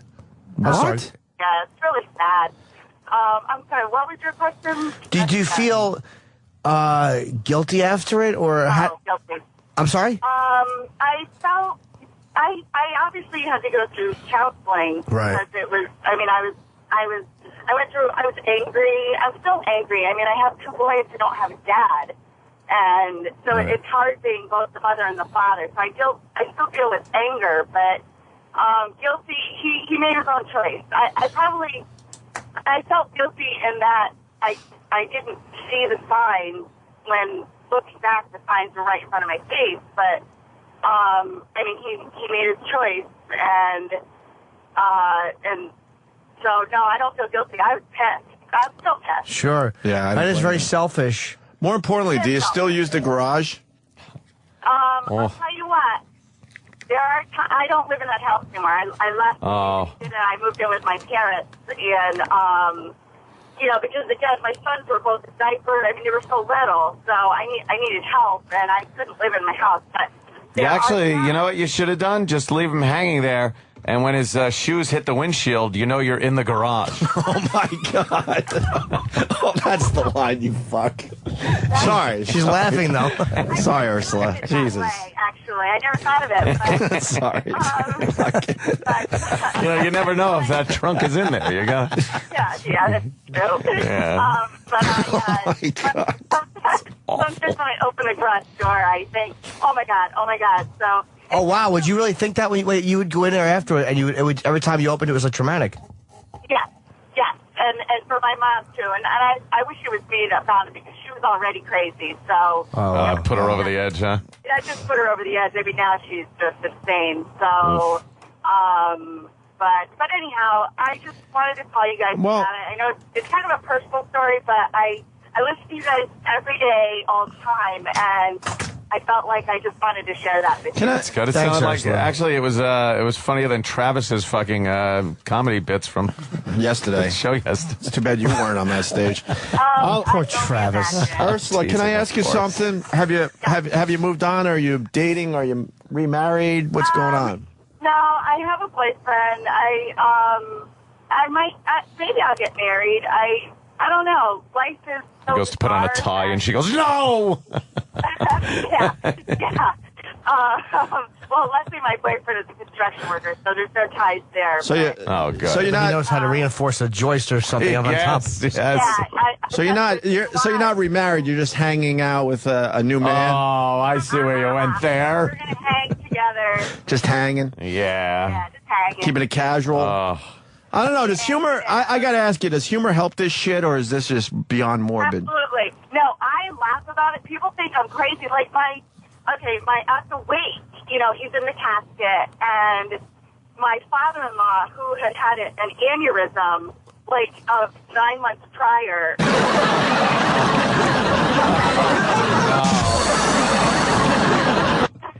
Oh my God. Well, listen, before you play the last track, it's really kind of funny.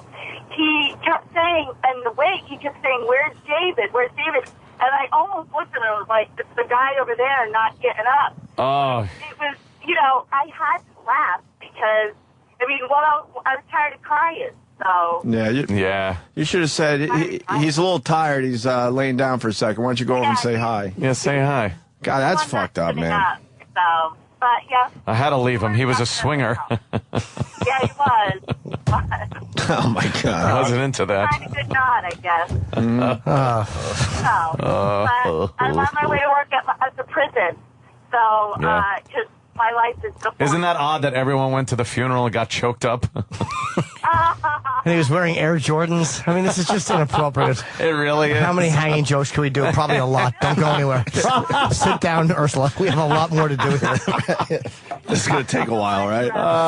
The eulogy, he was head and shoulders above the rest by about 3 feet. Yeah. All right. Well, All right. She's tapping out. Yeah. All right, stay out of the garage. Hey, I need the tackle box. Where is it? We'll go in the garage, duck under the rotting, swinging feet. I'm sorry. Oh, God, no. Thank you, Ursula. I'm glad you're laughing. That stinks, though. well, you know, the ironic part is I work in a prison, and it's my job to make sure that people don't kill themselves. Yeah. So, you know, life is sort of funny that way. So far, no one has died, so I guess I'm doing a good job at work, at least. Did you think it was weird when you walked in the garage and saw Brooks was here? Yes, it did.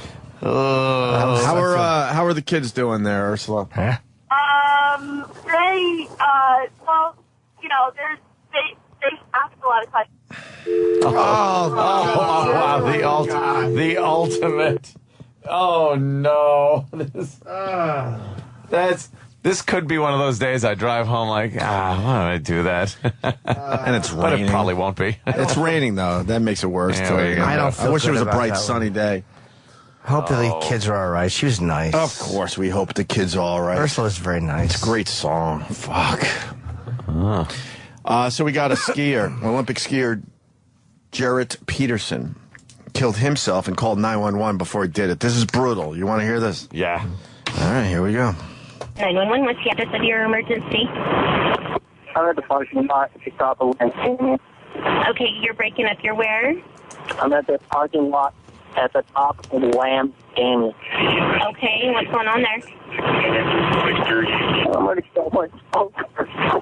Somebody stole your car? What a fucking idiot. We all heard what he said, right? Bug box? But someone stole your car. No, that's... Someone stole your car? Yeah. Somebody stole my phone. Somebody stole your car? Somebody stole my phone. And I want the police to come get somebody. That was it. Oh, man. By the way, how depressing. His last phone call had been made on a fucking iPhone. Oh, geez, right? Where it doesn't fucking go through. Yeah, there you go. What? That did sound like you said something car. Oh, I heard. I'm going to kill myself. But if you imagine it, imagine it as, because you know it, imagine it as like someone stole my car, and it does sound like that. It does? Play it again. And imagine he's saying someone stole my car. All right, hold on. The last part was, I want someone to come and get the body. Oh, it was? Oh, yeah. At the top of Lamb Canyon. Okay, what's going on there? Somebody stole my phone. Somebody stole my car. Somebody stole my phone. And I want the police to come get somebody. I want somebody to come get my the body. There's no more to that, huh? That was it. That's all they released. He said here he was still reeling from the suicide of a friend named Trevor Fernald. Now, if he's a skier, I don't know, are those guys typically straight? I don't know. Who committed suicide in front of Peterson in 2005. Wow. That to me, I can't picture two friends doing that. That sounds like something you do when you're involved. Oh. Peterson had problems with, booze and depression, and he admitted that he had thought of suicide. And he said it stemmed from a childhood in which he was sexually abused and lost his 5-year-old sister to a drunk driver. Jesus. Oh, well. It's a life of misery right there. Had a bit of a miserable little life for himself. Won the silver medal. That should take care of all that. No. See, you look at it like he won the silver medal. The He's Olympics. He's looking at it like I missed winning the gold. You think? Yeah. Every silver medalist wants the gold. Yeah, they don't like march around the country showing off the silver ever. No. You're You right. don't get that Wheaties box with a silver, do you? I don't think so. You just throw that in a drawer. in Yeah, your you're like, house. I get second place. I'll try for the gold in 4 years from now. Right. Wow. That's a depressing call, man. Yeah, that was pretty fucking... Yeah. Just crying. The last person you talk to is that operator. Oh, she can't hear you. The fucking Apple. Call fail. That's the last thing you see is your iPhone. Call fail. Fail. You hear that? Boop, boop, boop. Oh, God. Wow. Hey, did that guy the other day kill his wife or not? We ever get an update on him? I doubt it. All right. Who knows? Who the fuck knows? Creepy. Yeah, you know what, Seth? You're right. No, Opie, I'm going to kill myself is just something you say when your car gets stolen. Yeah. That's Stole my true, though. car. What happened? Fuck, you're going to kill myself. Ah, fuck. Life sucks. Wow, that was a sad half hour, huh? Yeah. Ursula took it. She was very nice. I liked her. I think there's tears behind that laughter. Though. Yeah, but sometimes you just laugh at the morbid shit. Yeah. I guess so. Well, what are you supposed to do? Jerk That's off just to it. fucking brutal. I learned something today. I'm no longer friends with Jim Norton. Everyone around him fucking hangs himself. Not hangs. Themselves. I have... just kills themselves in general. I have 1 pills.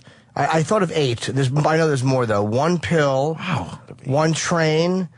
1 pill. So that'd be 2 pills. 1 hanging. 1 gunshot to the head. 1 gassed himself in a car.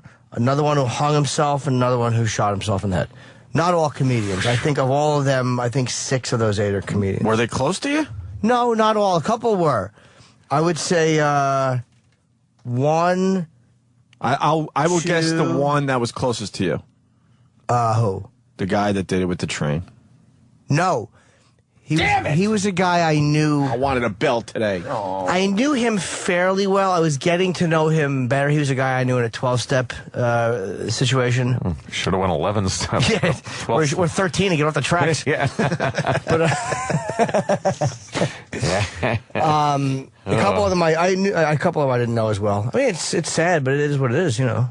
Oddly enough, it was the all on the same night after Jimmy did his obese primate joke. It was. I said, no, but Chunky Monkey, and I just heard, hang, shoot, train, jump. Hang, shoot, train, jump, pills, gurgle. It was a really amazing montage of death in one evening. And they all wrote the note saying, thanks for nothing, Jim. Fuck you, Jim. Die, Jim. You should be you and not me, Jim. Holy shit. I don't think I know anyone that killed themselves. I know I'm forgetting way someone, back too. now. I don't think so. Yeah, it's all. I'm not sure. And I think all of them, to my had some kind of problem. One I think was just depressed, but the other ones I know had something to do with drinking and drugs. Really? One, this guy Dave, Otto knew him well too. He's a comedian, and he hung himself. I think he was a really nice guy. He wasn't a particularly great comic, but he was a nice dude from Delaware.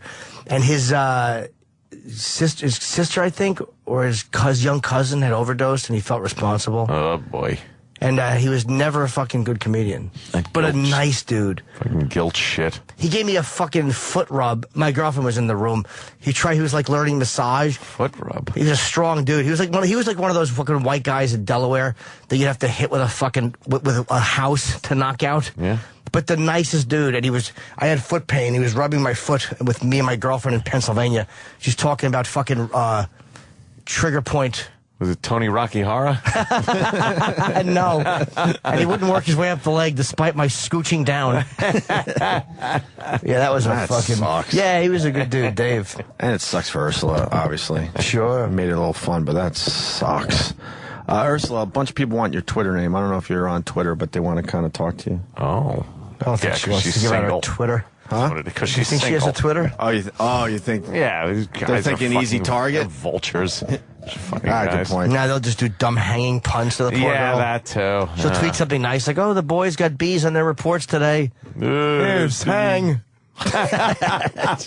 No couth. No joke, no nothing, just being mean. Mean-spirited.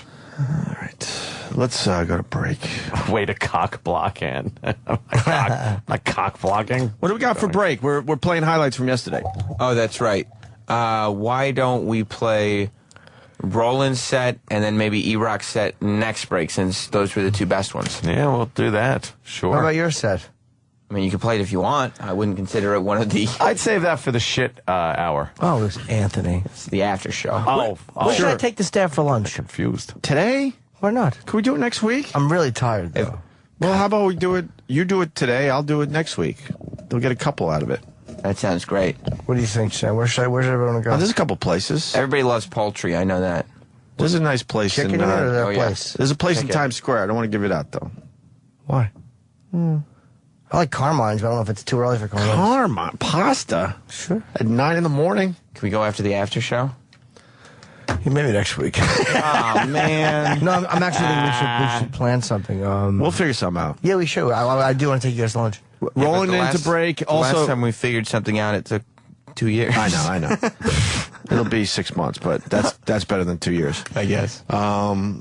During the what do we do? The best O&A over the weekend or something? There's some kind of countdown. Yeah, I worst hear of the week we do. countdown. A lot of that will be stuff from yesterday's All show. the sets from yesterday's show will be on it.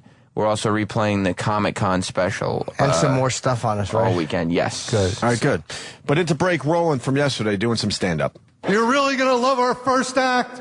He's the lovable Roland. Oh, yeah, Roland.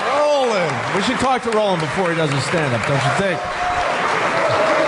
Roland is now Roland. Hi, Roland. They can take the mic out of the stand or no if they want to. Yeah. Hello. Hi, Roland. Hello. Are you all right? No. Are you a little nervous? I'm scared. Roland.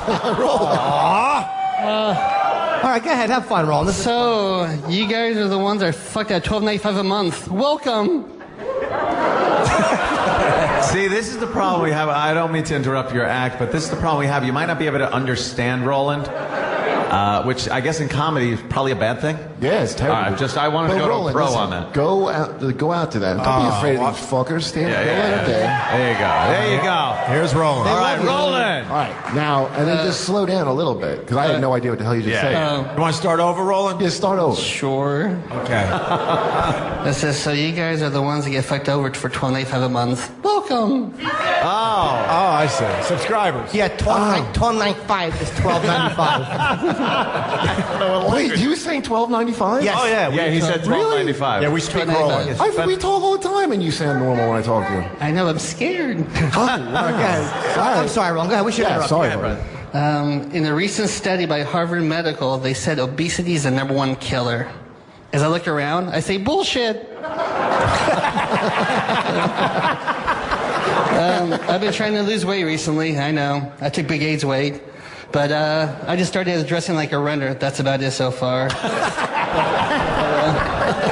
Well, Travis actually is the thinnest one of the whole staff, but I can't do his diet of all cum. I tried that.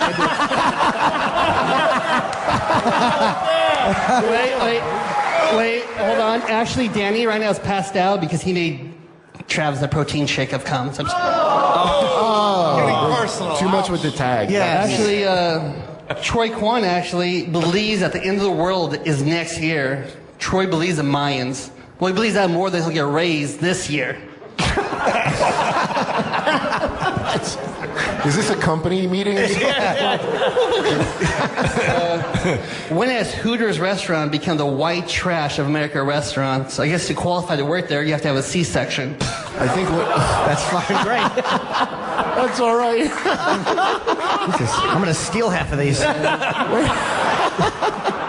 Yeah, I recently took a date to McDonald's downtown. They have a new fine dining restaurant where you actually have to get reservations, and then they'll take your order and everything. Does McDonald's not want us to get pussy anymore? No, don't get mad at Roland. I didn't understand that one either, because that implies that you would get pussy if you just took a chick to McDonald's and it was quick. Yeah, that was a dick in the ass. That was a huge dick in the ass.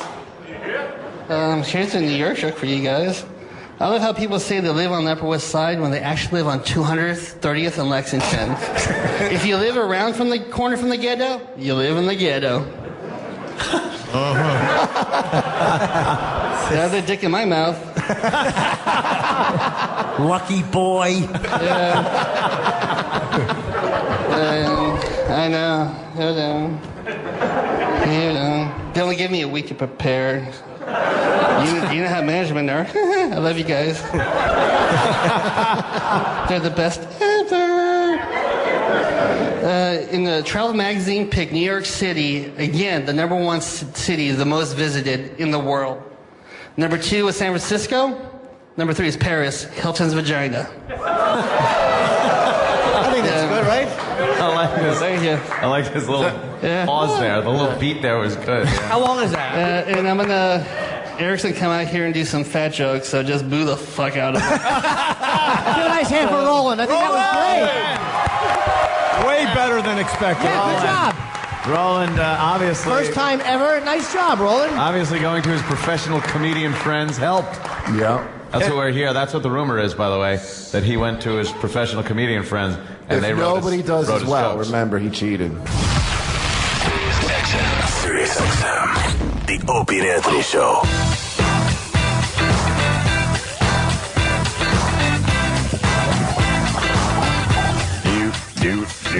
Do. All right, we're gonna get out of here. No, not yet. Oh, we got Rashad Evans coming in about an hour. Yeah, that's gonna be cool. He's fighting this Saturday. Next Saturday in Philadelphia. He's fighting Tito Ortiz, and I'm looking forward to that. I definitely want to go to that fight. Because Rashad I thought he was going to fight John Jones next for the championship. Yeah. And Jones is fighting Rampage, and the winner of this fight will fight the winner of that fight. Wait, John Jones is fighting in Philly? No. But I'm saying in general, okay. I've seen him fight once, but he was on an undercard. Yeah, I want to see John Jones fight. He's fucking great. Yeah, he is. But Rashad used to train with him, so he may actually know how to beat John Jones. That'd be a great fight. All right. Hey, quickly, for our Facebook page, Opie and Anthony. Yeah. One of our fans tweeted a video yesterday. I retweeted. I know Jimmy did. I'm not sure if Ant did, but this thing should fucking go viral. This guy was driving on a highway in New Hampshire. Can we add it to our site? Yeah. And all of a sudden he sees a lady in a car driving with her hood completely up. And I don't know how she was seeing the road. Clit, you mean? I thought you meant her clit hood was up. Yeah. She was on a highway going at least 55, 60 miles an hour. I don't know if there was some kind of hole in the hood. I don't get this video. When a hood flips up, a lot of times because of the shape of the, it's curved at the bottom, so it leaves a little hole where you can kind of see through the Did bottom. you see the video? Yeah. Yeah. It could be flat against the windshield, and if you duck down right above the dashboard, you could see. And there's a little space where you can kind of see. Maybe an inch? It could be. It depends on how much of a curve is on the hood when you put it down, because it kind of opens up and makes it like an archway to peek through. Right. That's what you're supposed to look through when your hood pops up. Okay, and the cool part about that looks this, like she's just sitting straight up. Yeah. It doesn't look like The best part about here, start this over. The best part is the guy's listening to our show. That is funny. So it makes it just strange. 4 lions. Very well done. And they went the distance. Well acted? Yeah, well acted, yeah. All the guys were good, man. Didn't you just see, like, I mean, you kind of knew because we talked about it. And now there's the lady. She's not ducking down, or is she? And again, I'm not saying but I think there is a big. If you could pause that one shot where you could actually see the windshield and the car, go back a little more, just a little more where he's a little more in front of her, right there. Now, where's she? See. Where's she looking? It looks like the hood is really, there's a big curve in the bottom of it. I don't see the curve, Ant. I understand what you're trying to say, but I don't really see how she's see where seeing. she's looking. Is she just looking at the lines to her left and right and saying, fuck it, I'll just stay She's looking out the these? side. I don't know. That is weird. Because she doesn't look like she's crouched down to look at the bottom of the windshield. I think she's drunk. So, it's a great video. We'll put it up on our Facebook page. Oh, it's up there already? All right, Opie and Anthony on Facebook. And, yeah, it's great. And then the trooper pulls her over, and he's using his PA basically, like, pull it over, pull it over. No, I like to think, that's nice that the guy's listening and stuff, but this isn't one of these scam things where they just kind of put the fucking sound over it. I thought of that too. And kind of distort it a little, make it sound like it's coming through there. Yeah, but who cares? The video's great either way. Yeah, okay. You know what I mean? That's true.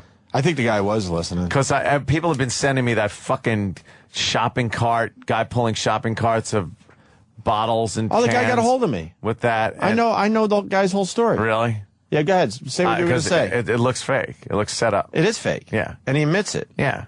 He does. It's a character. But people send that, and it's like, oh, dude, check this fucking guy out. The guy's actually really cool. Believe everything you see. What is that video? I don't know what you mean. I never watch videos. I've been talking to him. He developed his character. I think at first he wanted people to buy into it, and now it's just a character like you would see anywhere else. And I think 60 Minutes or one of those news shows did a whole piece on him. Really? And we were part of the piece where they show the Opie and Anthony T-shirt and all. But yeah, enough. We all saw that video. I tweeted that thing a bunch of times. I get that, and 6 months. The idiot sending me the Casey Anthony mask picture. Like, I have not seen that one yet. What is that? I haven't seen it. Hey, check it out.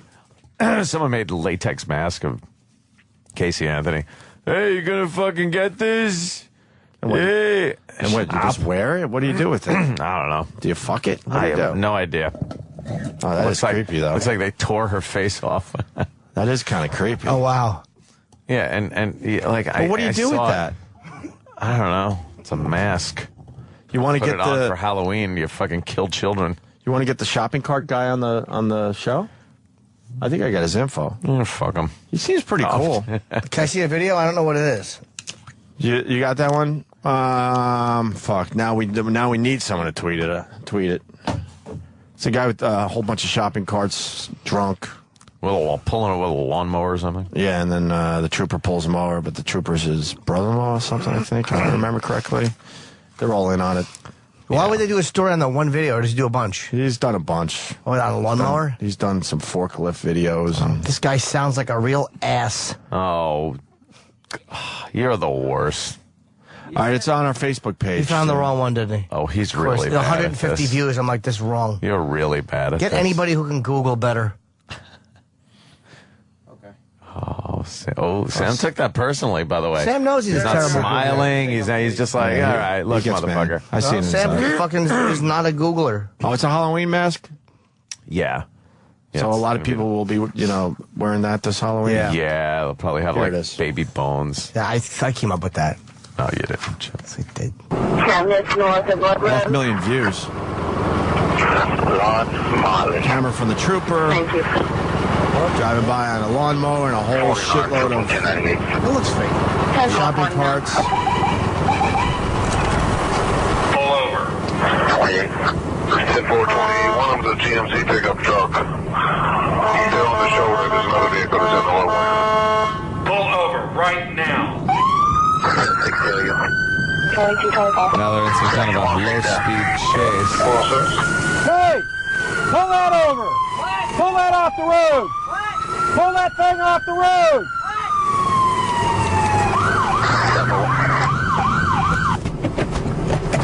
How's the camera facing back? Yeah, now the camera's facing backwards. What are you doing?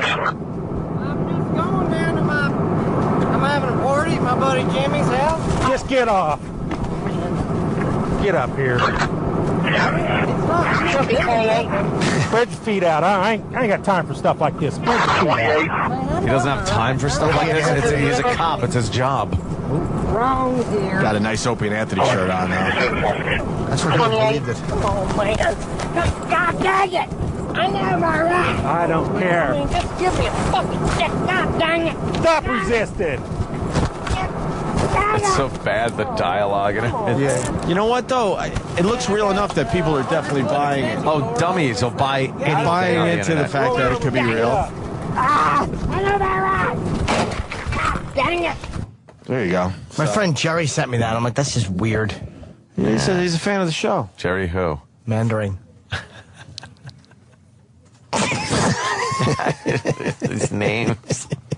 These fucking names you come up with. That's his name. Sure it is. Yeah. All right. Mandarin. So there you go. That's been sent to us a lot. You don't have to send that anymore. Mm-hmm. But maybe we'll get the guy in the air. Thanks. Remember when we did the American Pickers new commercial thing? Mm-hmm. They're doing a little spoof on the Dr. Pepper commercial. I drink Dr. Pepper and I'm proud. I'm part of an original crowd. We decided to put some beeps in it. Yeah. Mm-hmm. I'm a good don't you see? 'Cause it's the perfect job for me. Original fun, you know. We're meeting everywhere we go. There's voting, there's toting, there's cooking, good looking. Wouldn't you like to be a too? Us are an interesting breed. We'll drive across the country on a lead. Ask any and they'll say they're looking for the one big to pay. There's bushy, smiling, selling. Wouldn't you like to be a too? There's smarty, hardy. Wouldn't you like to be a too? Be a watch American. Hey, that works, man. I like that one. All right, put that in the system. Play that 100 times, please. Didn't sound like Picker. Nope. That's for sure. Nope. Cool ad for Dice in the Daily News today. You saw that? Oh, yeah. Yeah, it's a cool fucking ad. Oh, man. look at that. He's playing Brooklyn October 1st. Yeah, tickets go on sale Monday. Got a cigarette in his mouth. DysonBrooklyn.com. That was annoying me when he was fucking smoking in here. I haven't been in some. I didn't mind it as much because I haven't been around it in so many years in cigarette smoking doors. I'm bummed he started smoking again though. It's like it feels like aerosol in your throat now. Like to me, feels like fucking like it makes me cough instantly. Hate it. It was really strange. You forget. Yep. You would go through life just breathing in everyone else's smoke. Yeah. You just forget. It was such a weird thing to go through the other day. Yeah. You're thinking of smoking again? No, I'm surprised. I'm bummed he is. But it was because he had Andrew for so many years has held the cigarette and he used it in his act and he would just gesticulate and gesture with it in his hand. And it was like, you got to get rid of it totally because you're still allowing it to be a part of you. Yeah. Because you're not Dice with or without. It's like you're Dice without it, too. That's part of his thing when he does the cigarette thing. He didn't need that, He goes, though. I just don't light them anymore. I like cigarettes. I just don't like cancer. I guess he likes cancer now. Yeah. He's got to get off him. It's like, come on, man. You can't be 50 and start smoking again. You got to stop. Cancer. Wouldn't that be the perfect time to start smoking? No, he got out. He smoked for years, then he quit. Yeah, but how long is the cancer going to take if you start smoking at 50? There's some cancers that will start and finish in 8 hours. We got a really hot story. We got a couple Bulgarian students in Tampa Bay, Florida. Dumb little fucking bitches, first of all. They fear hidden cameras planted in there, and that's where the story ends. In what, their apartment? Where they're living? Hopefully they're toilets. Yeah. Are you a toilet cam guy? Who isn't? What's better than a toilet cam? Just watch girls going, taking their leak. Can I see a toilet cam video? I want to see if this is something I would get into. It's bad. You can always tell. I don't when think it's I've set ever up. seen one. Because they have the fucking cheeks hanging halfway off the thing, and they're doing that till the light gets in. Because a real toilet cam, it would just be like a fucking eclipse. You know what I mean? It would just be like watching delicious treats. God. Oh, Sam. You close the curtains, somebody out there? Oh, it's curtains for you. Wait, how did Sam find toilet cam videos so quickly? That's quick, huh? What's that about, Sam? That's my thing. You want to X that thing out, Sam? You're going to fucking block the duty. Bottom right. Here? Yes. Sorry. Oh, yeah. What are you doing? Block the asshole. Forgive my French. Obviously, these are all set up toilet cam videos because it's highly illegal. Look yeah, at her. there's a fucking guy standing behind her, I'm She's sure. a little flush. She pulls Now, up let me her see if I'm dress. into this. I'm gonna. All right, she's pulling down her stockings and her. Let's keep an her open mind on panties. this. Oh, See, she's God. squatty. Of course it's a fucking... That's an the awful fuck European outta pussy. here. Look at all that piss coming out That of looked a like orange juice. hairy vag. That was terrible. That's no different than seeing a horse pee. Yeah. Almost looked like a horse pee. She's That's not gross. Get She's a not good one. well kempt. Get a good shit video for Pete's Damn. sake. Oh, Looked like Castro throwing up after a night of drinking too much beer. No, it looked like the fucking scene in The Sopranos when Adriana throws up in the FBI office on the table. That's a nice one. Look at that fat vagina. All right, at least this one's shaved. Yeah, it's squatting on. Let's have an open mind now. My mind's an open mouth. Come on, Sam. What are you doing? Not showing me tinkle. You've seen this. Video. I want video. What? I don't want photos. Well, Jimmy, Photos? how about you What write fucking down a year few is this? sites? Help us out. What year is this? Photos. I didn't put the website up. I remember jerking off to pictures as they were coming in. Oh, yeah, you'd have to. Yeah, I'm just What's getting going on melancholy. here? Oh. Oh, look at that. That's phenomenal. She's squatting. It's from the front, from across like a yard. Look at that fat vag. How do you not want to be under there being warm and loved? Warm and loved. Oh, no wiping for her. No, of course not. Now it's all wet, Go down a little pissy, bit, fucking Sam. Her wet, pussy pissy is drawers. great. Go down a little bit. No, go back. She's I'm a sorry, buddy. skinny girl. I want to see the vagina. Just pause it when she stands up. She's a slight girl. It doesn't. Oh, it doesn't pause? God, she has a fucking nice one. I Sam. didn't design the video either. Let me see this again. This is a good one. Pulls her panties down. Then God, she- look at her pussy is big, man. I could love her. Yeah. Yeah, I really could. I could date her. I don't know. Be her special Does that someone. turn out it? There's something odd about it. Look at that vagina. How Because big it is. involves the vag, there is something kind of, I just didn't release. cool about it. I didn't realize they could release so much water. Oh, fuck. Oh, they got, Look at they that. got Look it at that. Oh, knocked. that's a big one. How come they take longer in the the fucking bathroom than guys do? Look at that big pussy. She's fucking great. Jimmy loves this. Yeah. You found. Dude, she's fucking you found smoking. pay dirt. She's skinny and she's got a fucking huge vat. Watch when she stands up and she pulls it. Watch. Watch when she stands up again. Watch. Yeah. Oh, Look yeah, at that yeah. fucking giant meaty lips. It must be nice to get rid of all your urine in 5 seconds. Yeah. Not even 3 seconds. It's Yeah. like dumping a bucket. They're like those helicopters that put out fires. Over in the fucking forest. Oh, that must be nice. Instead of going through a tiny little pee hole, just open up everything and let it just drop out. Did you fill up a little, Jimmy? People are asking. James? No. No, you didn't fill up a little. Yeah, I'm too busy arguing with this Stand up. cocksucker on Twitter, Jeff, who's mad about my fucking alcohol. You know what? You're a Alcohol what? This is why I just hate. I made a joke about Amy Winehouse's family thinking that she died of alcohol poisoning, and he's just literal. I hate this guy, Jeff in Seattle. Stop. Why? Why would you argue with those people? I'm not. No, They're, why? Not they're even never that. going to see it your way. I give No, them They don't want. They don't want to ever see it your way. They just want direct message blasting and then blocked. No, I'm not gonna. I'll publicly smash him. Last night, somebody tweeted, "Hey Anthony, what's with the tweet every 5 minutes? Give someone else a chance. You know, I'm tired of reading your tweets every 5 minutes." I was like, "Well, sir, I could definitely help you out on that front, but you won't have to read any." And that was it. Blocked. But you don't tweet a lot. You do tweet blast basically. All of a sudden you'll boom, boom, boom, boom. I do that too. I like that. And then you're away from. You know, yesterday there was like a 20-hour block of time where I didn't tweet once in like 20 hours. I had nothing to tweet about. Here's what this douchebag Jeff in Seattle says. Huge Seahawks fan. True Hawk fans are being revealed as the team struggles these last few years. I'm a true fan. You fucking rainy jerk off. Seahawks fan. Well, I guess the pretenders aren't going to the games anymore, but the true fans are. You're a real dyed-in-the-wool fan. That is a good thing that when somebody's an asshole on Twitter, you can go back and read their tweets and see what they're all about. That's his profile. That's his fucking. And he's up. This is a public profile. huge Seahawks fan, true Hawk fans being revealed as the team struggles these last few years.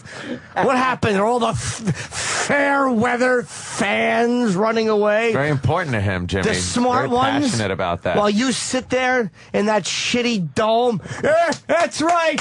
That ticket price is going up. Team's still losing. You asshole. Bandwagon fans are the smart ones. They go when they're winning, and when the team is losing, they fucking buzz off. That's right. But it doesn't even make sense, because if you're in Seattle, shouldn't you be a shitty weather fan? Yes, you're a shitty weather fan. What do you mean? All right, He's outside of the boys. I think that might have been a bomb. I don't know It's what you- okay. I don't know It's what all you- right. It's all right. Be more funny. I Because the tried weather something sucks. there. Well, you know what it is. Weather's never fair. It's always shitty there. Okay, why are you trying? Well, no, he's a true fan. Can we poke your penis to make sure those toilet cam videos didn't fucking get you a little juiced up? Who's Jimmy? gonna poke his penis? No, you can poke it, but Mars, as long as you use your nose. you could use the Sharpie. No. You got to use your nose. Mars, can you poke his penis with your nose? No, I mean you. For the show. For the show. No. For the show. Not Mars. Mars I want don't you go- to do Mars it. don't go I'm that not way. doing that. Why not? It's clean.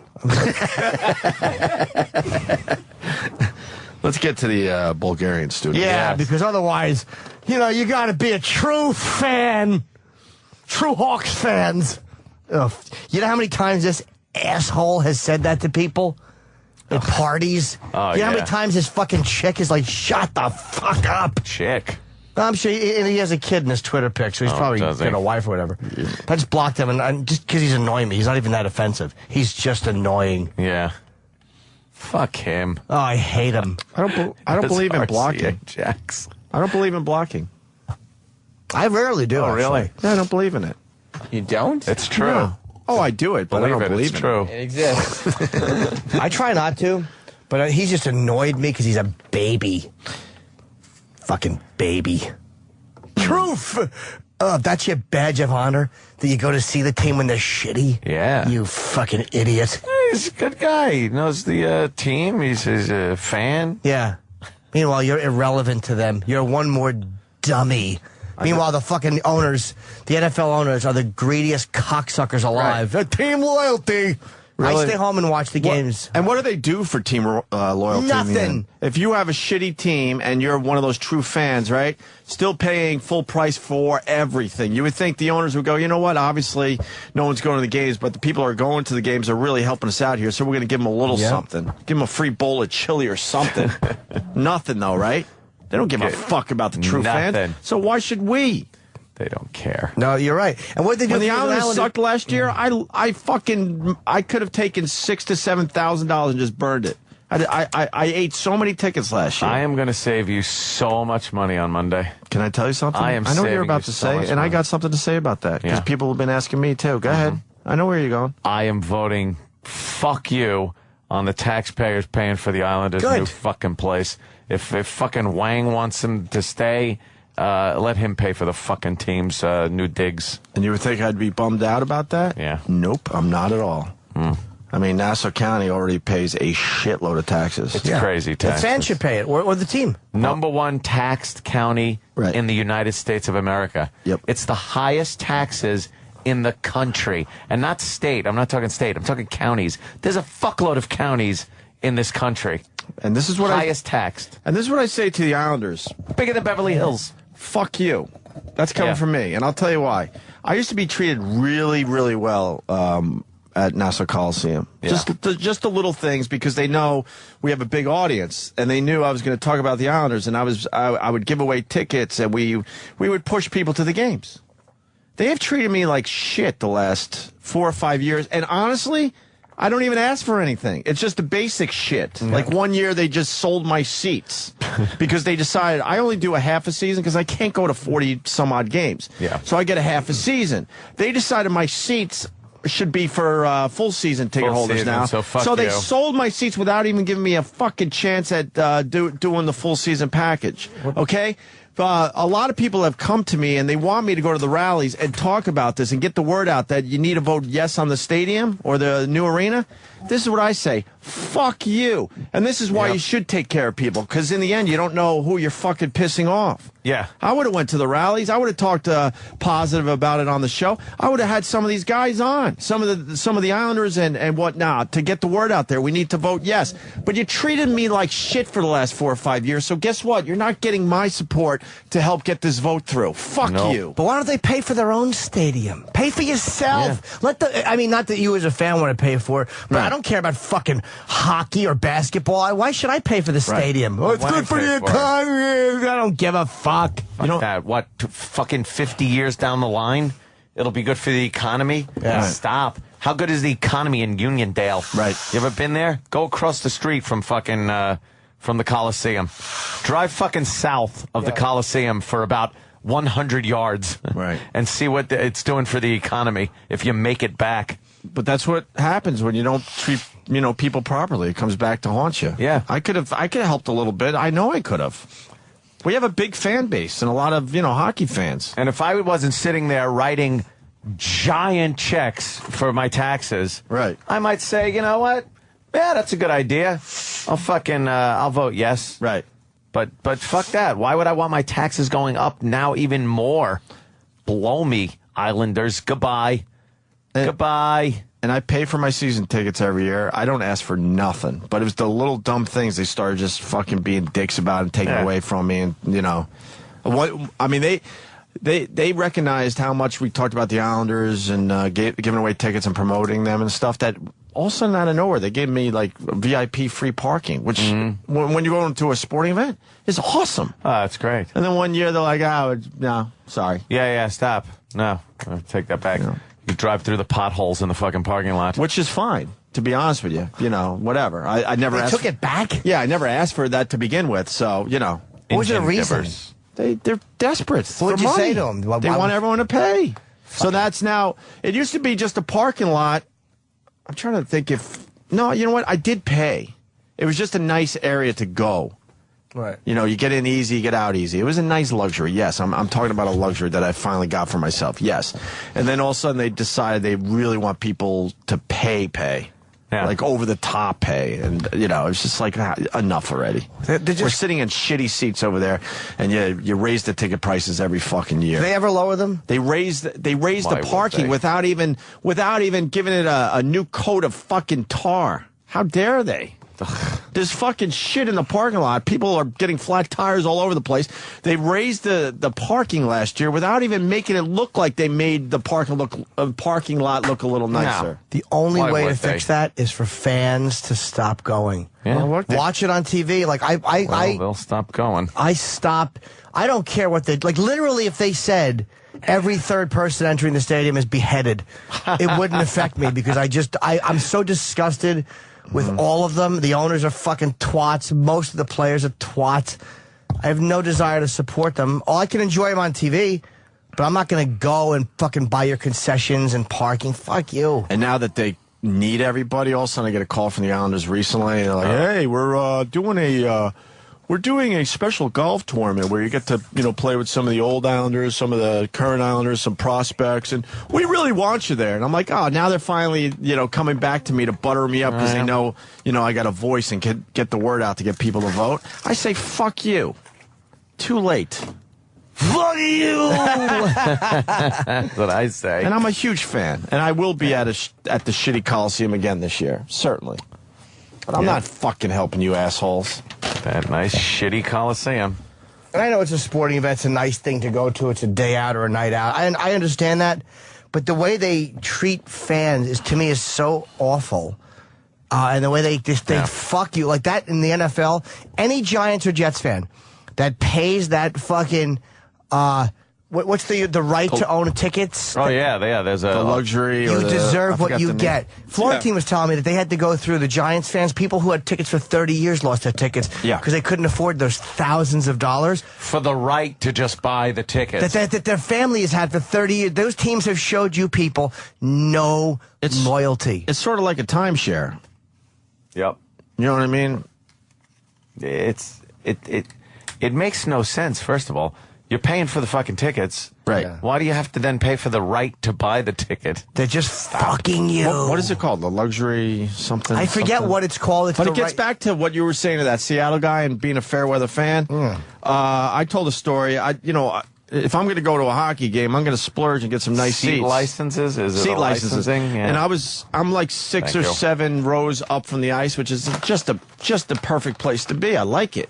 Yeah. And then when the Islanders started getting really shitty last year, they started selling the seats around me for pennies on the dollar. Right. And then they don't go to people like myself that and give you a discount. No, why would they? or at least go and say something like, look, you're loyal. You bought, a lot of fucking games this year.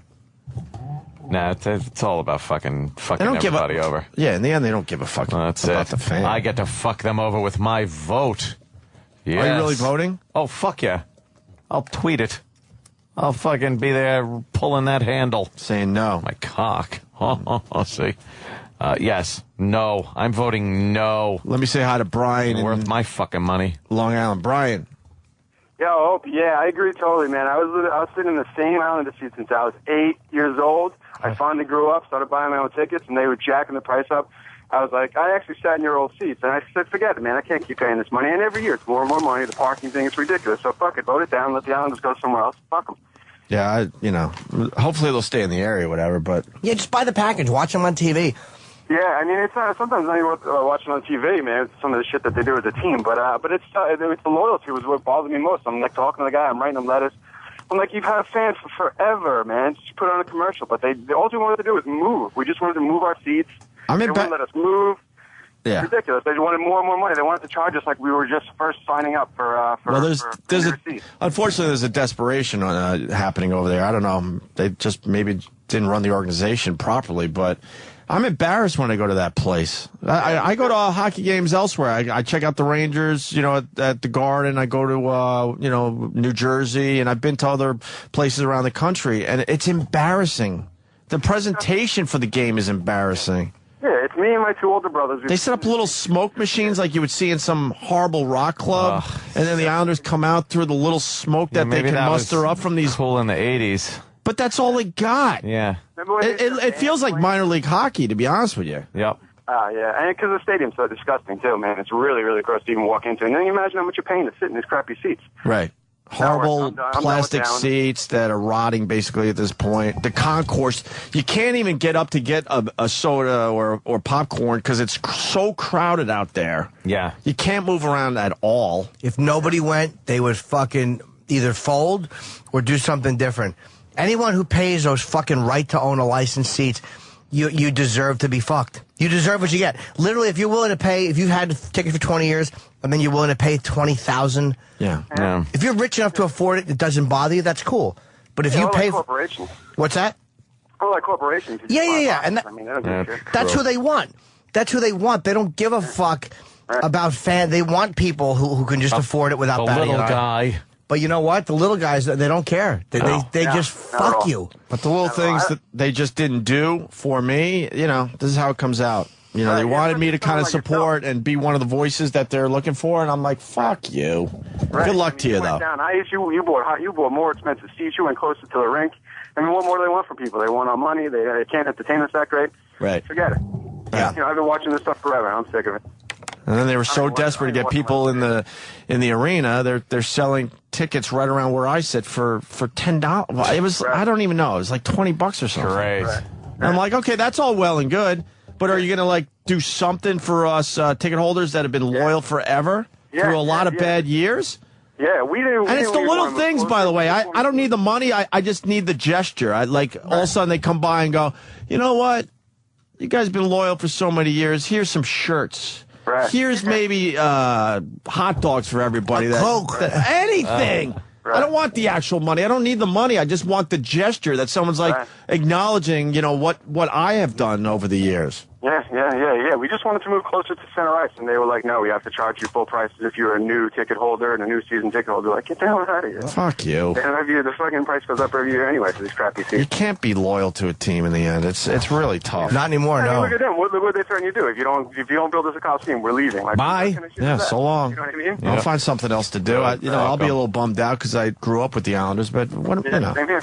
But enough is enough. Montreal lost the Expos because, I mean, that just wasn't a city that supported baseball, so it was better that they left. And I'm not saying that the Islanders aren't supported by their fans, but if they're not going to build a stadium and give people something good that they want to come to, then leave. Go. I mean, I don't care. The fuck would I care? I'm paying for that shit. Yeah, you shouldn't. Fuck you. All right, so. Later, boys. Thanks. Bye. Thank Later, you. man. Bulgarian babes. Yeah, you want to move on? No problem. Yeah. Wow, everyone's commenting about their stadiums and teams in general. Yeah. You never hear a fan. When Denver built their new stadium, they said they weren't going to raise ticket prices. That was the first thing they did. Of course. Dude, you never hear anyone call up and say, hey, they lowered the prices, or I can't believe they did that. They can't believe they fucking lowered prices for... Never. Yeah. Please. It's all bullshit. And that's fine. Man. It's a business, but just don't act like By the way, you're anything but the business. Did you see the video? I see the guy up here. Matt could help me out. There's a video where the guy proved that you get the exact same beer in a medium and large cup. Oh, really? But they obviously charge differently. Yeah. If you could find that. Matt in Canada. Hey, boys, how you doing? Yeah, help me out with this story. Yeah, Paul Allen owns the Seahawks, and his net worth in 2011 was $13 billion. Yeah, he's the Microsoft guy. Yeah, exactly. He was selling the small and the large beer ended up containing the exact same amount of beer, and you're being charged $1.25 more for the large beer. So that guy from Seattle can go get his dick fingered, because the Seahawks are the most boring, dreadful team to watch. And he's getting fucked by a guy worth $13 billion. So, do you know where we can find that video? Because I did see this. Yeah, if you just Questfield Beers, QWEST. Right. And it's right there. And it's the guy that's doing it sounds like he's fucking retarded or he has alcohol syndrome. But it's a great video. It's like, holy shit. I know. I can't believe that this guy is talking about being a true fan. But so what they ended up doing for their playoff game that they made in, despite being 7-9, they ended up charging people the small beer price for the large beer. But all right, here we go. All right, thank you. Hold on a second. On a large beer from the small beer, it's $1.25 more than the other beer. Hold it. Let's go back to that. It's like a magic trick. A small beer that's now a large beer that costs an extra $1.25 more. Is it Hold thinner? it. Call the cops. So the cups are different. The That's cup's all. thinner and probably thicker. And basically, what you saw in this video is he's got a certain amount of liquid, which would be your beer, 2 full. And it cups. goes up to the tippy top in both cups, the medium cup and the large cup. Small and a large, I think that was, right? Small and a large. I don't think they have a medium-sized cup. So. It's small and large. The medium wasn't even talked about. Yeah. Shouldn't that be a lawsuit? Yeah. Well, you would think so, yeah. Class action. Well, they're not listing. They're not listing how many ounces of fluid would be, but a lot of times a thinner cup. Well, so go ahead, you talk right over the impression. I was just going to do a little Dr. Steve, but I guess go ahead, you go. I apologize. Sorry. All right, you didn't have to hang up, sir. I was just kidding. We're just fucking around. Yeah. All right, Bulgarian students in Tampa. We'll go back to the sports thing another day because this story is really hot. Fear hidden cameras planted in their apartment. 2 Bulgarian babes studying in Florida made a sickening discovery in their Tampa apartment. The smoke detectors were actually hidden cameras following their every move. And by the way, these Bulgarian babes are absolutely babes. Yeah, this is what I think happened. Yeah. I think this guy saw, like, he rents an apartment. He sees these fucking babes come in.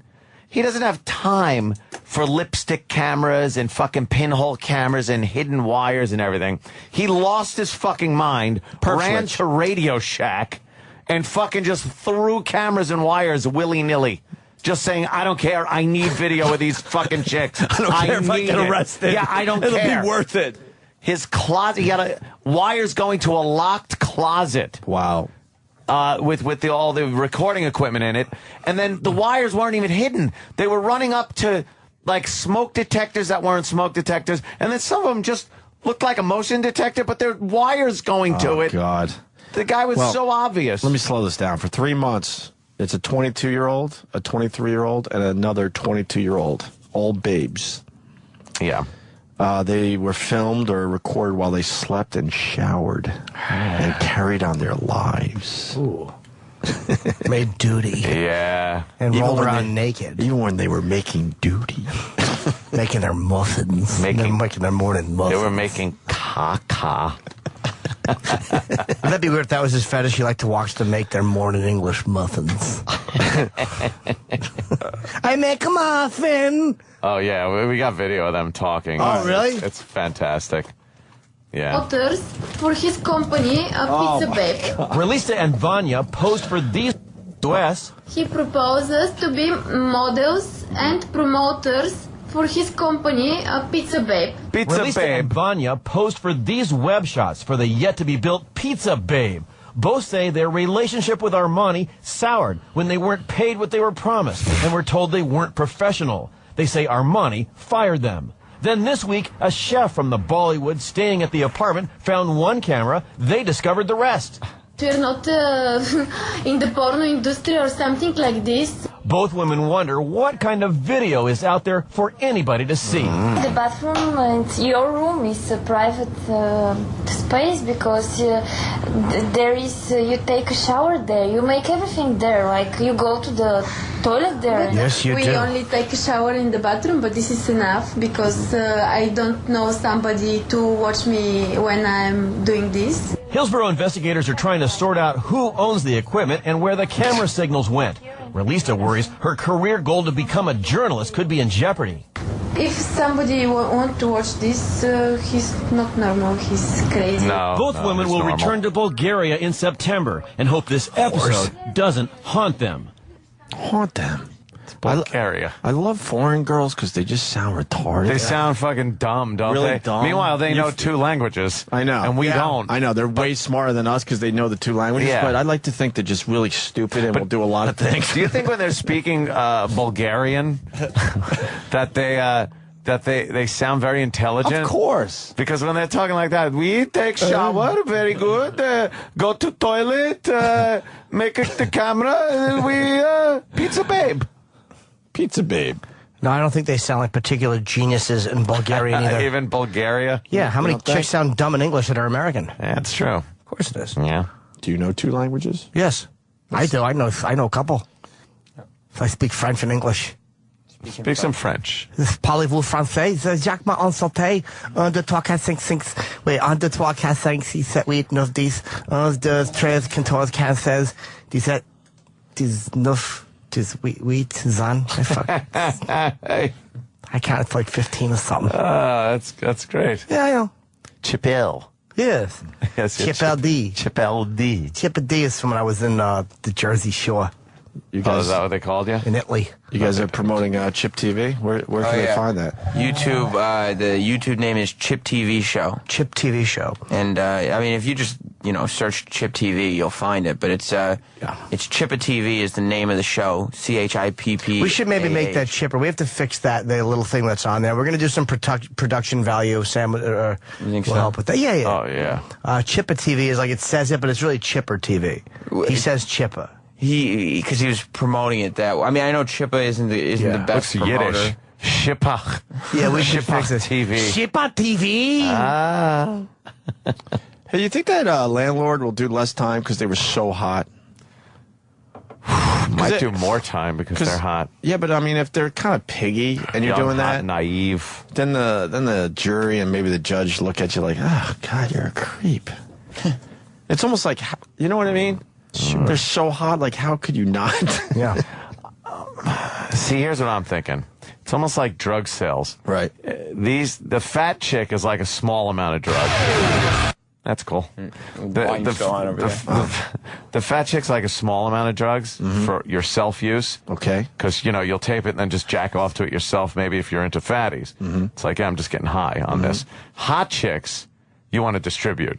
That's like having a kilo or two, and you're going to be fucking distributing this shit because they're hot. God damn, you have an answer. I love was it. Thinking that might be it. So it might be worse. Yeah. Because now you are spreading the goodness. Yeah, the goodness. You're not just some dumb pervert in your house jacking it to some fat chick. You don't want people to know that you're jerking to a fat chick that is your tenant downstairs. Right. Punishment enough. Good point. But these hot chicks, you could sell that shit. Oh, you can't help yourself. You're in Starbucks. Yeah. Look what I'm looking at every night illegally. The camera, and they're pointing at fucking a thing that looks like a camera coming out of the wall. Right. With wires going to it. The wire, they trace it back and they try to open the closet. It's locked. They're hearing their own audio from inside the closet. Didn't they kind of have that in Kentucky Fried Movie? Where it was Wow, that was a while ago. It was supposed to be hidden cameras, but they were right out. Giant cameras right out in the open. Right out in the open, and they were oblivious to it still because it was hidden cameras. Well, if you remember also from Catholic Schoolgirls in Trouble? No, Revenge of the Nerds. When they put the hidden cameras. Hair pie. In the, in the hair pie fucking sorority house. And they had to cut these giant holes in the ceiling and put these giant cameras in the attic. That's ridiculous. Oh, we've got Bush. That's the famous line. Yes. Can you go back? I'll start over. Oh, booger. Yeah. Booger. My friend just saw him in a... Got Bush. Oh, hair pie. He was just in a curb. No, my friend just saw him in a restaurant. Oh, really? And she took a picture with him, and she said she showed me the photo. He actually looks. He's a little gray in his beard, but he still looks fucking same. great. Mm-hmm. Well, that was only 5 years ago or so. 6, I think. 6? Yeah. Oh, I thought that was the 80s. No. Oh, that's indignant, Jim. Oh, yeah, we've got Bush. He said I got it from a Negro, right? No, that came from Caddyshack. That's Caddyshack, yeah. Oh, I thought that was hippie Booger. kid Oh. on the dock. Shake your booties down by the dock. Is it chilly in here? No, Spalding said I got it from a Negro. Oh, was it? Yeah, that's right. Yeah, sorry. Yeah. It was in front of the hippie kid. Right. Yeah. Why don't we take a break? Rashad Evans should be here very soon. Ooh. We're going to talk to him and then start our fucking weekend. Oh, my God. Look at it's 9 already. I'm going to tussle with him a little bit. What do we want to play into break? Another clip from yesterday's fine live broadcast? I would. I think the E-Rock clip is I would suggest classic. we do a live read and then play E-Rock. What? That's right. You mean like right now? You ain't no motherfucking fun, Sam. I know. You mean like going saying something like the second season of HBO's Eastbound and Down comes out on DVD, Blu-ray and digital downloads, August 2nd? Like that? Exactly. In season 2, Kenny Powers, he heads south of the border to lick his wounds and live like an outlaw in Mexico.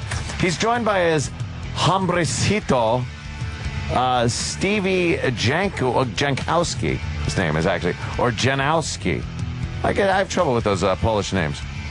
And in the pursuit of becoming a new man, Kenny loses his cock, shoots his friend, insults the locals, finds a hot senorita, steals a car, makes a big league comeback, and gets thrown in the Mexican Slammer. Oh, Jesus Christ. Picture that just popped up there. And that's the PG version, by the way. So buy this season 2 box set on DVD, Blu-ray, or digital download and experience Kenny Powers Mexico. Then go take a shower.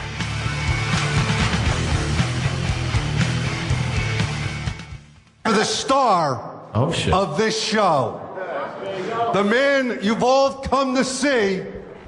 So put your hands together and give a warm welcome to Eric Nagel, the Sex Bagel. Ah, shit.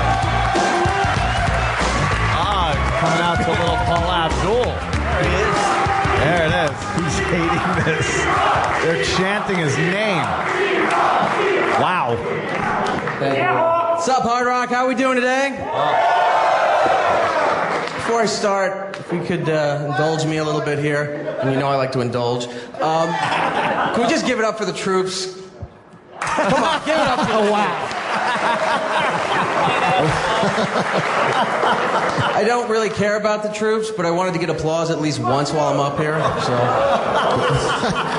What? That's a fucking good joke. You went from smooth. Oh, that's great. As I said, my name's Eric. You may know me as E-Rock on the show. Sex Bagel 2. And I got the name E-Rock, not necessarily because I rock. It's because it's the only thing I don't eat.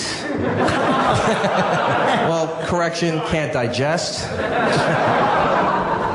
Jesus, look at this audience. Look at the size of this audience. I feel like I'm back in a Weight Watchers meeting here. Never at one. That's like saying I was back on Jupiter. Well, yeah, I guess you're right. I shouldn't be the one making fat jokes. I mean, look at me. A couple years on this show and I've gained a ton of weight. What are you, Kathy? From Ack, my swimsuit. But, you know, being fat, it's taken its toll. I mean, if I stand next to Roland, we look like the number 10, but he's the number 1. Get it? You look like a couple of zeros. That joke was number 2. Well, it's because I was the fat 0. But I know, whatever. geez, you're not a fat 0, you're a good boy. I wouldn't... What are you, his mother? Yes, you're not. All right, you have 4 hours not to say anything. Let me just do this, right? Hey, fuck us running, as Anthony would say. You're right, we apologize. I wouldn't say like I would stand next to Roland. I mean, you can if you're a fan of not having sound and light reach you. Oh, shit. Sorry, Roland. And what about Sam's riveting vasectomy story earlier? Wasn't that fucking brilliant? Vasectomy? Let me ask you a question here. Sam's a piece of shit, right? I don't have a punchline. I just wanted to see if we're all on the same page here. Yeah. People on Broadway have no idea why they're going, yeah! You have a better haircut. Speaking of his haircut, look at that fucking thing. It looks like a Q-tip that was shoved up Roland's ass.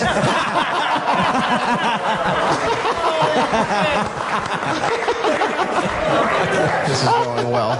It is. Staff stand-up. You're probably wondering whose genius idea this was.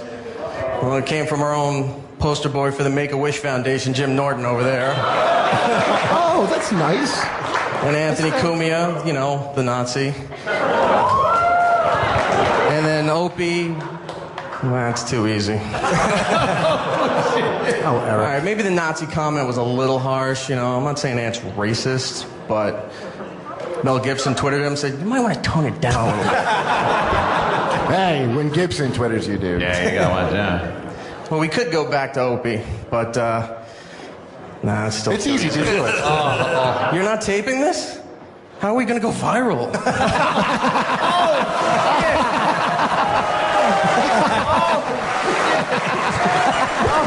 I mean, look at this. This has legs. Wow. How much time do I have left here? At the company, Sam's still a piece of shit, right?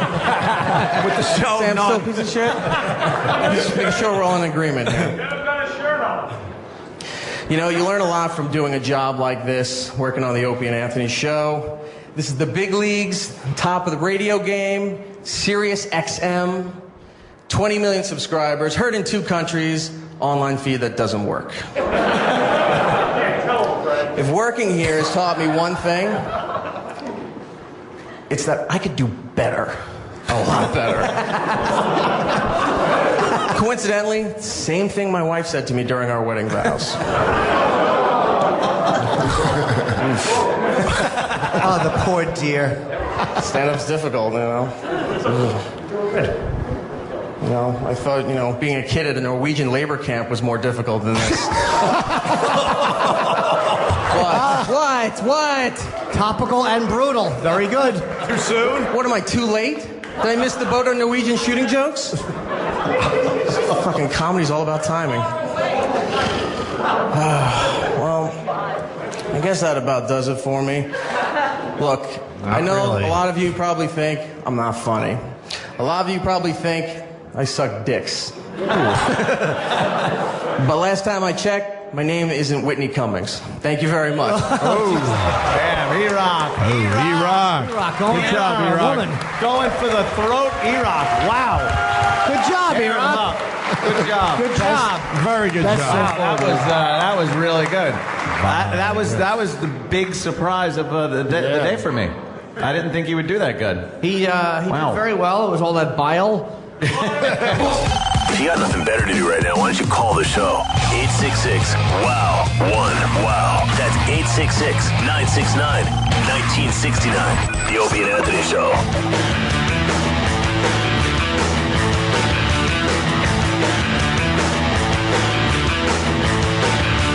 Very cool. We got Rashad Evans outside the studio. Get him in here, man. We got the UFC 133, Evans versus Ortiz. Live from Philly. I can't wait. I'm going next week. On pay-per-view, of course, next Saturday night. Yes. And it's Suga Rashad Evans on Twitter. Without the R. S-U-G-A Rashad Evans on Twitter. So start following Rashad. Welcome to the show, brother. Oh, man. Thanks for having me on. How do you feel about morning press? It's hard to get up for. Last night I hung out, but it's hard. Where were you hanging last night? Stinks. We went to Abe and Arthur's and then hung out at SL a little bit. Because I just flew in. I couldn't get to sleep, so I needed to hang out a little bit, see what's going on, the vibe of New York City. How long before a fight do you stop, partying or doing any late nights?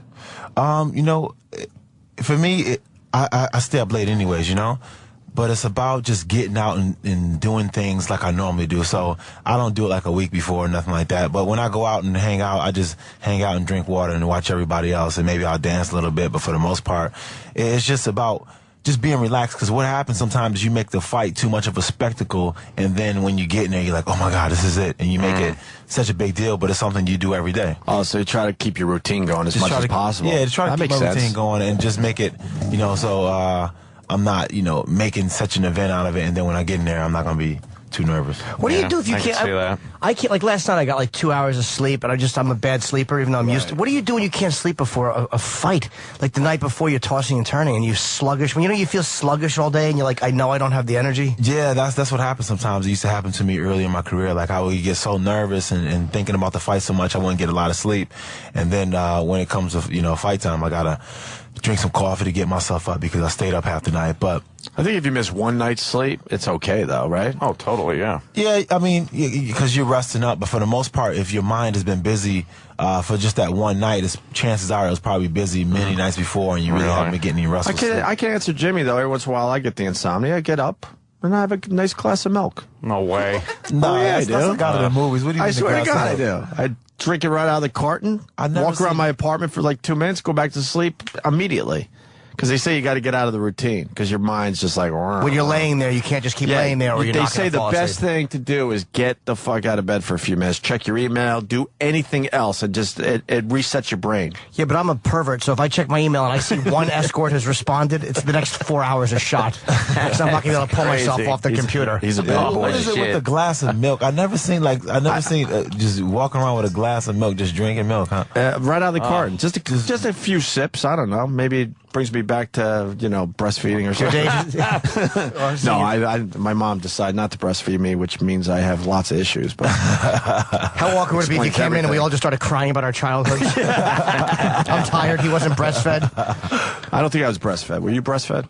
I don't think so. Really? Nah, I mean, I had a lot of brothers and sisters, man. Could you imagine that? All sucking from one of 8, right? It's like 8 of us. My mom sister be on the floor. We all breastfed. It'd be crazy. I was breastfed. I feel a bond with my mother. Yeah, my mom had a lot of kids, and her uterus is now hanging out of her body. But that's the price she pays for having so many kids. Come on. You're one of 7. Yeah, 1 of 7, Rashad. Okay. All fighters, too, just like yourself. See, that's what's up, man. Is that why you're a fighter? What happened to you? I mean, that's a good question. I'm still trying to figure that out. No, we're good. When you did you start fighting because you had older brothers that would? Because a lot of fighters have big families. It seems like because your older brothers. Well, where do you fall? Are you? I'm the fifth one. I'm the fifth one of okay. Of was it 7 that grew up with my mom. Oh, so you must have older brothers that are real tough. You know what? My oldest brother above me, 2 years older than me, my mother used to make me hang out with him. And she would, he would always beat me up every single time, like, we got away from out of her eyesight. So he would, like, do, like, some really mean stuff to me, like, make me walk, like, 10 steps behind him. And if I got too close, then he'd beat me up. And if I said the craziest, I mean, if I said anything, Holy I was getting shit. beat up. So I got tougher because I had to. And I was hanging out with him and his friends. And I was, like, the little dude, so I always had to fight and prove myself. Is he a fighter or anything like that?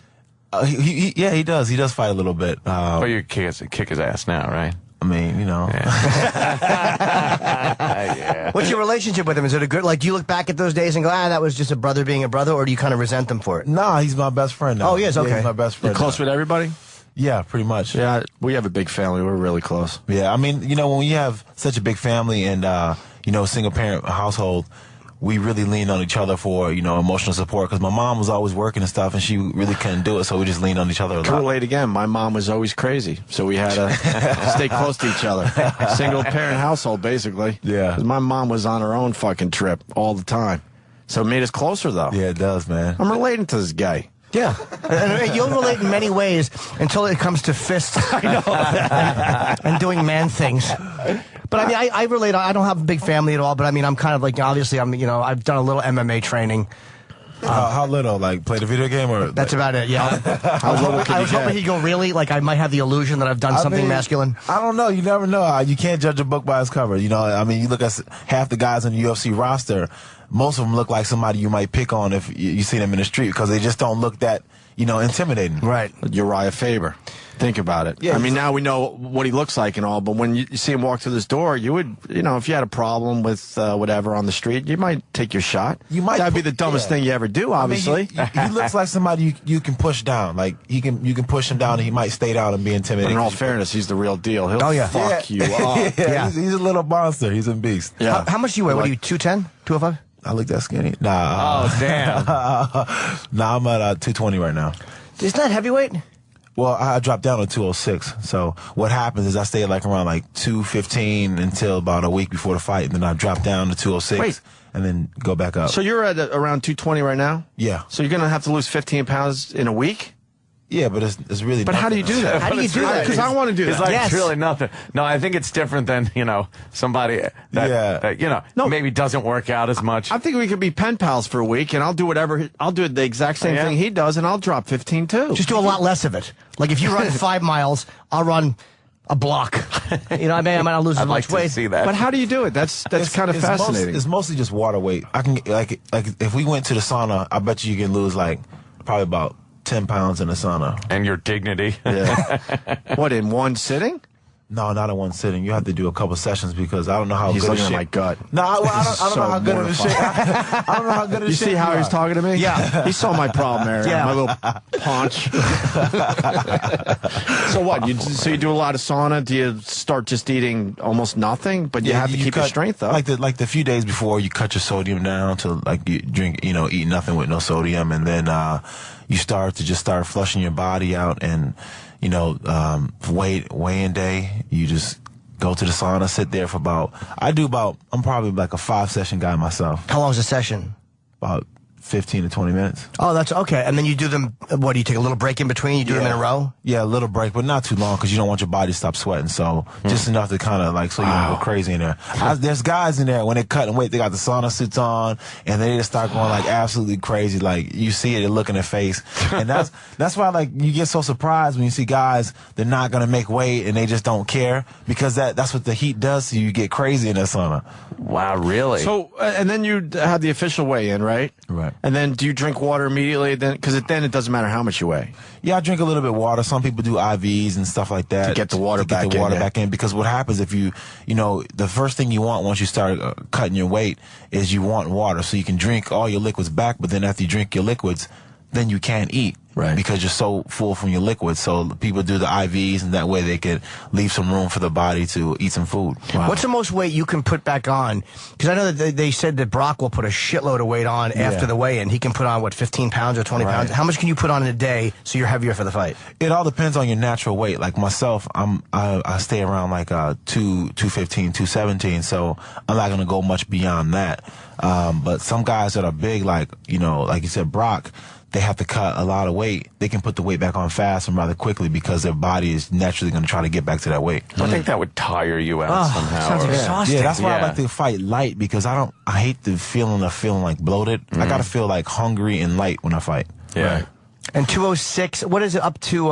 Is up to 206 light heavyweight, and then after how does it break down? It's 205. The weight class is 205, but for non-title fights, it's always 206. They always give us a pound. Okay. So, but then after that, then it's heavyweight, which is 265 weight limit. How you feeling as far as Tito goes?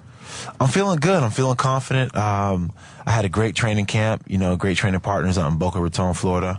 And I'm just ready to get in there and fight. Right. Do you know John Jones? We were discussing that earlier. Oh, yeah, he knows him. No, what's the... Oh, really? I don't like John Jones. And is it a real... Because you guys were close at one point, right? You were training partners? Or? Yeah, we were training partners, and then, some stuff happened, and the next thing you know, we're supposed to fight each other, and... After that, we just didn't like each other. Well, you were going to fight each other. What happened? Did one of you switch the fight, or did he not want to fight you? Or? Well, what happened was we were supposed to fight each other, and then he supposedly had to have thumb surgery, which he never ended up having, and then elected not to have it after I was already booked to fight somebody else. So is this fight going to ever happen? It depends on how things align. There. Yeah, I mean, I'm going to have to, take care of next weekend. Sure. And then after that, we'll see if he gets past Rampage, which I'm pretty sure he will. And then after that, we'll see what happens. Oh, you got this Ortiz fight. Yeah, I think I got it too. Yeah, man. yeah. But, We're Team Evans. It's MMA, and the thing about MMA, crazy stuff happens all the time. So when I go out there, I just got to be on my P's and Q's and just making sure, I don't have any lapse in concentration, because sometimes you be out there and the craziest things may pop into your mind, and you're like, okay, back to the fight. And really? Yeah, it's crazy, man. Like what? Yeah, really. I was fighting Forrest Griffin, right? And I'm taking it, and I took him down, and I was hammer fisting him, and then I'm inside of his guard, like I'm inside of his, with his legs closed around me, and my head is on his chest, and I look up, and I'm like, man, Forrest got a hairy chest. In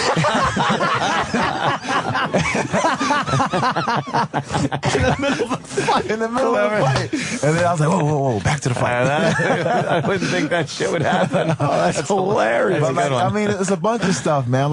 You may be fighting and you may move it out there, and then somebody says something crazy, and you're just like, did he just say what I think he said? He's like, back to the fight. That's funny, man. That's really funny. Because you wonder if somebody, because a lapse in concentration could cost you a knockout. I mean, oh yeah, it definitely could, man. It definitely could. Like I remember, I got caught in a fight because of it. Like I was fighting Thiago Silva, and I was winning for 3 rounds, and it's third round, 3rd minute into the fight, and I'm pretty much having my way with him, doing what I want to do, and my coach is corner yelling at me, don't do this, don't do that. And I guess I'm kind of when I'm taking a breath, I'm resting a little bit on my feet. And then as they're telling me to do this, I'm in my mind thinking Coach, listen, I got this in the bag. There's nothing going to happen. I got him. And then he throws a jab right cross. And then I see the punch. I'm like, okay, I see the punch. And then the cross slipped right through my fingers, and I got caught on the jaw with it. Oh, shit. And I was like, oh, and I'm rocked, dizzy, I'm drunk driving, can't stand up on my feet. And I'm like, oh, man, hell no, not again. When you get hit like that, because you see guys get hit like that, it's amazing to me that people can recover and keep fighting when they get hit with a point where they're ready to go down. What is your instinct, just to hold the guy, or do you start looking at the clock? Yeah, you know what? For me, it's just to try to grab a hold of him and try to sort my brains out, because normally it's not that I'm dizzy, but it's my legs are not working. My legs feel funny, I can't feel them. And then I'm like, oh man, I can't feel my legs. And then your legs start coming to you. Then okay, now I feel better, because when I got knocked out the fight I lost to Machida, I got caught with a punch. And then I was in denial that I wasn't even hurt, because I was in such good shape. I was in denial, I'm not hurt, I'm not hurt. I'm like, fuck that, I'm not hurt. And I kept falling down, and it didn't get any better. Wait, did you go down and stay down, or did you get up and then fall back down? I got up, fell down 3 times, and I got knocked out. Were you taunting him in that fight too? Yeah. I was trying to, I guess, lose how I won, but because I didn't think it didn't feel like when you're in there and you're getting hit, it doesn't feel like anything. It just feels like if you had a camera and you're watching, and you're watching TV, and something just goes in front of it and it shakes the camera. Mm-hmm. And that's what it was like. I couldn't feel any of the punches, and I was like, man, he doesn't really hit that hard. I don't know what's wrong with my body. And then next thing you know, I'm sleeping and I'm snoring, and then I'm like, oh man, I think I'm knocked out. And I'm thinking, I'm knocked out. Yeah, and I'm thinking this, and I'm thinking it as I'm coming to, and I'm like, I think I just got knocked out, and I'm like, I'm snoring too, and I was like, "Dang, this is embarrassing." Wow. So you think that as you're coming out of it? Yeah, that's what I was thinking. Right when I started coming around, like some people like. And you really what snore? happened. Man, I was snoring. The second you started coming to, did you know exactly where you were, or were you just like, Yeah, oh, what? I knew. I'm tired. You know what? I felt very rested. I'll tell you that. Right now. I felt very rested when I got out. Maybe that's what I need for my. I need Machida to come over and punch me in the face before bedtime. You need to get knocked out. It's the best. Like so, if you walk around the corner, somebody just like sucker punch you, and then you just go to sleep. You just miss a piece of the movie. That's all. Do you get nauseous when you get knocked out like that? Like concussions, I know make you really queasy. To me, that'd be the worst part of it is the vomiting after. Yeah, some people do get nauseous and get concussions, but I never had that. You know, when I got knocked out, it was just a smooth knockout, and I was like, man, you know, that was weird. I got knocked out. Trying to figure out what happened, like trying to piece together the events that caused the missing of time. Now, you take a punch like that to the jaw, right? If we took that punch, our jaws would be shattered. I don't understand why you guys don't have more broken jaws and stuff from these hits. I don't know, man. You know, I think it's got a lot to do with the trainer. We're just so used to it. Our body gets used to it over a period of time to the point where we build up a bit of resistance to it. Because jabs don't even look like they hurt, but you know they do. Like, guys just throwing jabs at you. That's a real man punching you in the face. And a jab from like Rashad would destroy our face. Yeah. It would break everything. The worst part is like when you catch a jab and it's like, it's not really that hard, but it catch you in a spot that makes you like have to react to it, because that's the point of a jab, is to try to get you to react and so they can set up something else. So if you get hit like in the nose, or if you get hit in the eye and your eye was open or something like that, and then you got to blink or got to try to move your nose or something like that, then that's when you got to watch out for the other punches too, right? Yeah. Where hardest place to take a hit? Where you're like, oh, that just sucks. The body shot. Body shot, because it's one of those things that like you get hit and then you don't really know how bad it is until you start to like move a little bit, and then it's like taking a little bit of your air. I remember I got punched in the body one time, and I got punched in the chest by Shane Carwin. Shane Carwin is our big heavyweight. Yeah. And we're just like sparring with the big gloves on, but he tried to hit me with an uppercut, and it went by me, and I'm like, ha ha ha, too slow. And then I moved, and then I was like, something's wrong with my chest. And I realized he just punched me in the chest, and it felt like he separated my sternum, man. I was like, this dude is too big for me to be sparring. It's funny, too, because whenever you think someone's unbeatable, somebody beats them. That's what UFC is. Like, so different than boxing. Shane looked unbeatable. Like, there's nobody can beat this guy, and then Brock beat him, and then Dos Santos beat him. Yeah. It's like all these guys, there's like a weird parity in UFC that you don't see in other physical sports. And that's what makes it fun to watch, because you never know, whose day it's going to be. You think somebody's your favorite fighter and they're going to beat everybody who you think, on paper, but then they go out there and it's just not that day. Tito Ortiz, I was amazed. I was at the last fight where he fought, I think, Bader, and it's like he came in so hopped up and so showboating, like, I'm ready to fight. I'm like, he's going to get destroyed, because he's acting like I would act if I was scared and trying to pretend I could fight. And he beat the shit out of it. I've never seen Tito fight like that. And it was like, man, he really looks like, it's like he wasn't even supposed to be fighting you. And he didn't use a lot of energy in that fight. It's like you might have a very ready-to-fight Tito. I think so. I hope so. I like that ready-to-fight Tito rather than the one who makes excuses after he loses. But I mean, that's what I want. That's what I've been training for. I've been training for to have a good fight. I've been out for 14 months, and if I can have a fight that's a good fight and good challenging fight, then that helps me out for my next few fights. I don't want to go in there and have a really quick fight, so then it feels like I've been out for 14 months still the next time I got to fight. Why were you out? It was kind of crazy. I was waiting for Shogun to get better, because he was the title holder, and after I beat Rampage at UFC 114, I was the #1 contender, and I was waiting for Shogun to get better because he had knee surgery, and then he got better, and we were supposed to fight in March, and then I ended up blowing out my knee, so then I had to wait, and John Jones won the belt, and then I had to wait my turn to find somebody to fight me. So wow. And it was fair to ask you, but so to the winner of your fights the winner of Rampage Jones. Yeah, pretty much. Which let's predict it's going to be you against Jones. I want Jones, just because from a fan standpoint. Yeah. Oh my god! And I like Rampage though. He's a funny guy. He's like a hard guy not to like. Rampage is pretty funny, but I don't like him either. Oh, really? Yeah, we like Rampage too. What am I saying? Yeah. He's, as a dude, I like him, but why don't you like him? I mean, we fought each other and we did the show, but like usually I probably don't like him just because, you know, he talk a lot. Yeah. He got a lot to say. And like whenever we get around each other, we argue. Have you seen the Ultimate Fighter show when we did? I did not know. Oh, we argued on it the whole time. It was just like, I mean, it was fun arguing, but there's a couple serious moments. But it was like two brothers just going at it every single day.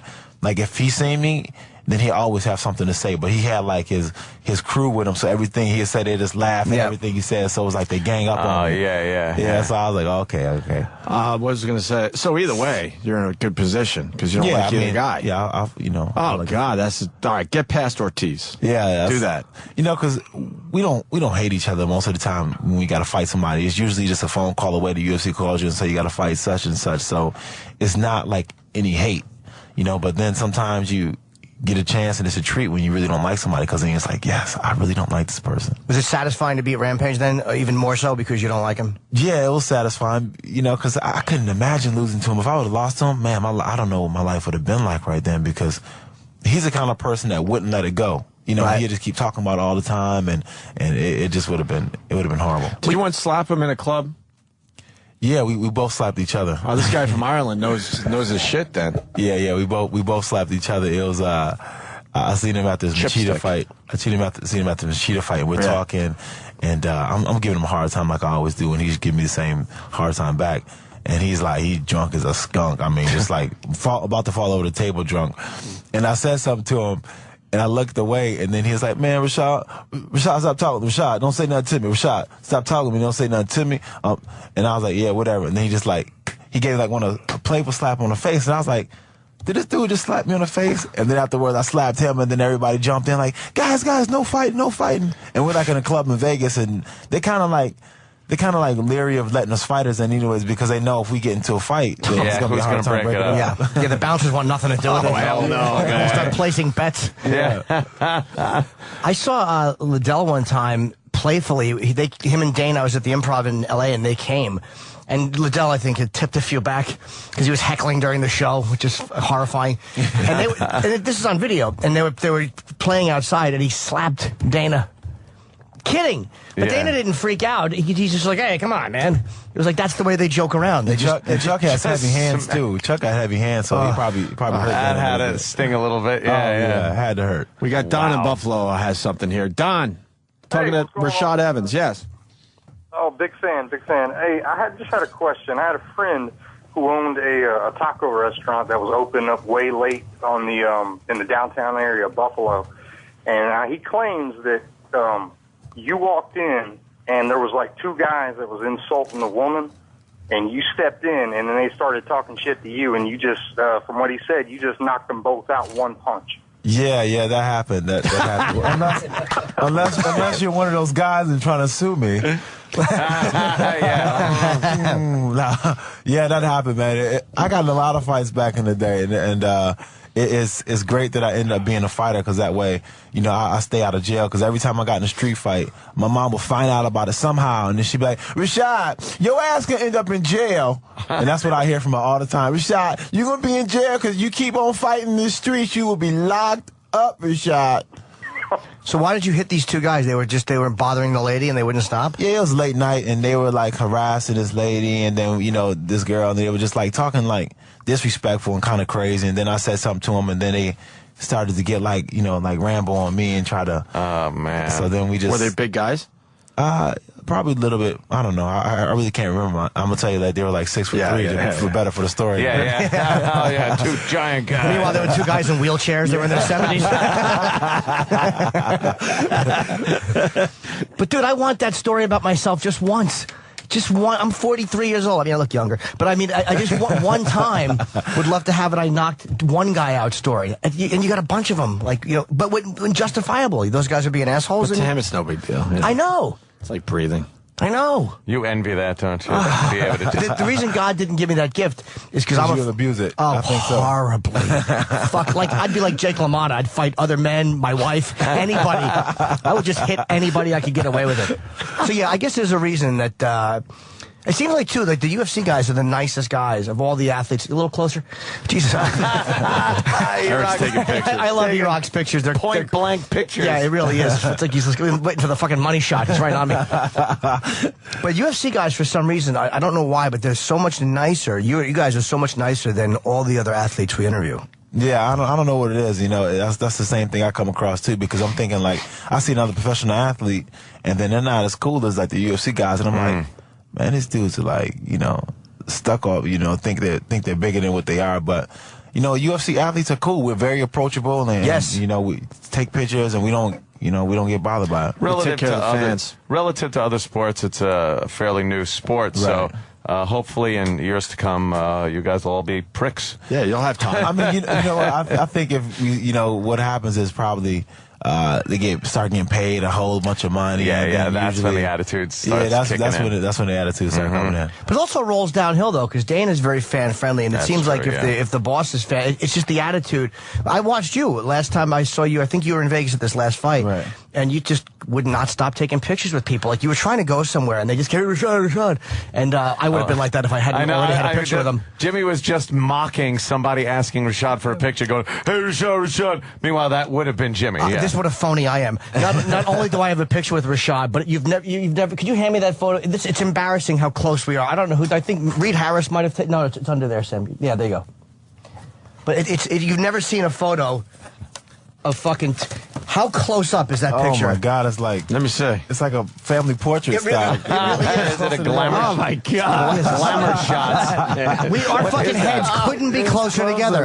That's so uncomfortable. That's a picture a couple takes on a cruise. It looks like we got this on the boardwalk. We sat in one of those little booths and took it. That is a close in front of an picture. anchor or something. Yeah, I don't know why it's like that close, but it's funny. I am shit talking other people for wanting photos. Wow! But it never ceases to amaze me. The UFC guys are never say no to the fans. Yeah. They never. Ignore the fans. I think a lot of it has to do also with the UFC. To their credit, what they do is like when we first started fighting for the organization, they make sure that we do those appearances, and that way it kind of like you know, kind of like get you out of that whole like I don't want to take picture mode, because they sit you in these booths and you're taking pictures for a long time, but then after a while you get to understand that that's what it is to be at a UFC event. I know if I go to a UFC event, I'm gonna stand in line and wait for everybody to go through the line and take pictures of everybody, because that's what it is to be part of the organization. I think it's helped it grow, too. I was talking to somebody, and Dana and one of the fighters were just taking pictures. It was after the fight, and I'm like, but that's why this sport, besides it's fun to watch, but people just connect to the fighters immediately, because everyone you meet, it's like if you shake a politician's hand, you're going to probably vote for that guy forever. Yeah. You take a picture with an athlete, and you're always going to support him. You're always going to, like, I don't never want to see Rampage lose because he was nice to me. Yeah. Somebody's nice to you once, and now you've been nice to me, so if you fight Rampage, Now you got a I like problem. you more. But you do, it really, Mars, you want to ask anything? Because Mars is obviously, he wears the UFC shirt. Mars is, and he's a bit of an MMA guy. He's a little, he's got some bumps. He's banged himself up a little bit. Yeah. He used to be in shape. You know, before he started working for us. Yeah. He's like the UFC fighter that's on an injury right now. He's nursing. Whatever. What do you got, Mars? How you doing, Rashad? What's up, with Tito, man, you're gonna stand up with him more than you would grapple. You know, each fight is different, and each opponent is different. So I have to go in there and see where Tito's at and where he's trying to take the fight. And obviously I want to take it to probably the opposite place where he wants to take it to. So, you know, I know I'm faster than Tito. And stuff like that. And I think I can, strike a little bit harder. So I'm gonna try to see where that takes me. But I don't want to come in the fight with too much of a game plan, too much of a mindset of what needs to happen. I need to just react a little bit more. Let me apologize for Mars's unprofessional question. He can't give you his game plan, Mars. So, Rashad, exactly what are you going to do, move by move? I apologize. We expected more out of Mars. What's your opening? Right? Anything else you'd like to ask him? What's your weakness? In case Tito's listening. Yeah. Do you have any injuries that you haven't reported just so Tito can exploit them? Rashad, this is the way it is. Whatever I ask you, man, it's going to be the wrong thing. Well, let's try. Let's see. Yeah, you know more about fighting than we do. Well, he seems like he's building up more with his submissions as opposed to before he was only ground and pound. Do you think that Tito's getting better with the submissions, and do you have to look out for, are you worried about his submission? I think Tito, he's always been pretty good at submissions, but I think it's now to the point where he's starting to believe in them a little bit more. And I'm not really worried too much about his groundwork. I go with some of the guys that are the best in the world, and I never really get submitted. So I'm not worried about Tito's submission. So let's get past Tito. John Jones. All right. Damn, it's Mars' show all of a I sudden. know. After basically one question. After he just insulted Rashad, I apologize again. What the hell? Implying that he can't get away from Tito's submissions. Right. You're just attacking our guest, and I don't like it. I felt that, man. I was like, is he really trying to say Tito's going to submit me? The worst submission was that question. Yeah, exactly. So Rashad, Tito's obviously going to submit you. How do you feel about that? Better get Mars' picture in the lobby. What the fuck? Just morphed into his radio show. I didn't even know. But no, John Jones. Yeah, poke another sore spot. That's good. Well, let's say we get past Tito and John Jones gets past, and you guys meet. This guy is a problem because he's so lanky. Right. His wrestling is really good. He's fast, and his strikes are they're amazing because they come from all different angles. That guy there, would you find yourself more in a grappling match than as opposed to keeping him at an arm's distance? There's been, I used to train with John, so I know exactly how to beat him. How to stroke that cat. But it's just, I know John has added new tools to his arsenal, but for the most part, you can't really change up what I've seen, and what I know about him and how to compete against him, So I mean, it all depends. Like when you fight somebody like John, he's so confident to stand up. It might be the best air to take him on the stand up. Just because you might catch him slipping because of his arrogance in a stand-up. Do you know what impressed me about Jones watching? I was very, very surprised he beat Shogun. All right, enough about Jones. No, I'm just kidding. But that would be funny if he took out all his frustration on Mars and just knocked my teeth out. It really would be a great ending to the show, and I wouldn't even argue.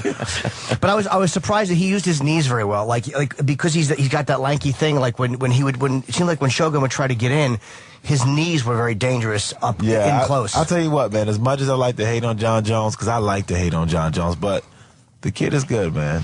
You can't deny what he brings to the sport. The kid is amazing. He's creative in there, and he's just doing what he wants to do out there, and that's the part about John. I'm like, I like that and I respect that because of the fact when he goes out there, he's a gamer. He's on point and he's just doing whatever he wants to do. He does exactly what he does in a fight that he doesn't practice, and that's pretty rare because a lot of guys usually clinch up when they get into practice. But that's one thing that makes John good is that he's not afraid to try anything.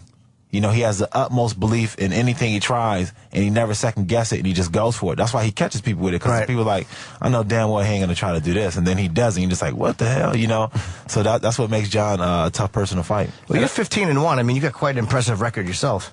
I mean, I do all right, man, you know, but this ain't about me. Wait, it is. He answered the John Jones surgery question already. Is there a caller? Yeah. Well, let's see if he's just tuning in. Did Mars say it's okay to take that call? Is this all right, Mars? Well, actually, I got an observation. If you guys notice, thank you. Look how bad Rashad is. He's walking around New York City in flip-flops. I've been in South Florida for the last, few months, so this is the proper attire. This is not proper attire for New York? No, I'm just saying everybody You got a around problem with his flip-flops? Yeah, what's wrong with his flip-flops? What are you saying? What I'm saying is that people I hope he knocks your teeth out. That would be great. By the way, he doesn't sue people. Yes. He's never sued anyone. Yeah. People that, thugs walking around here, they walk with Timbs, and they, meanwhile, you're a man that obviously can kick a lot of ass, and you're walking around flip-flops. I like this look because it's less intimidating. See, if I walk around with some Timbs and a hoodie, then that might be a problem.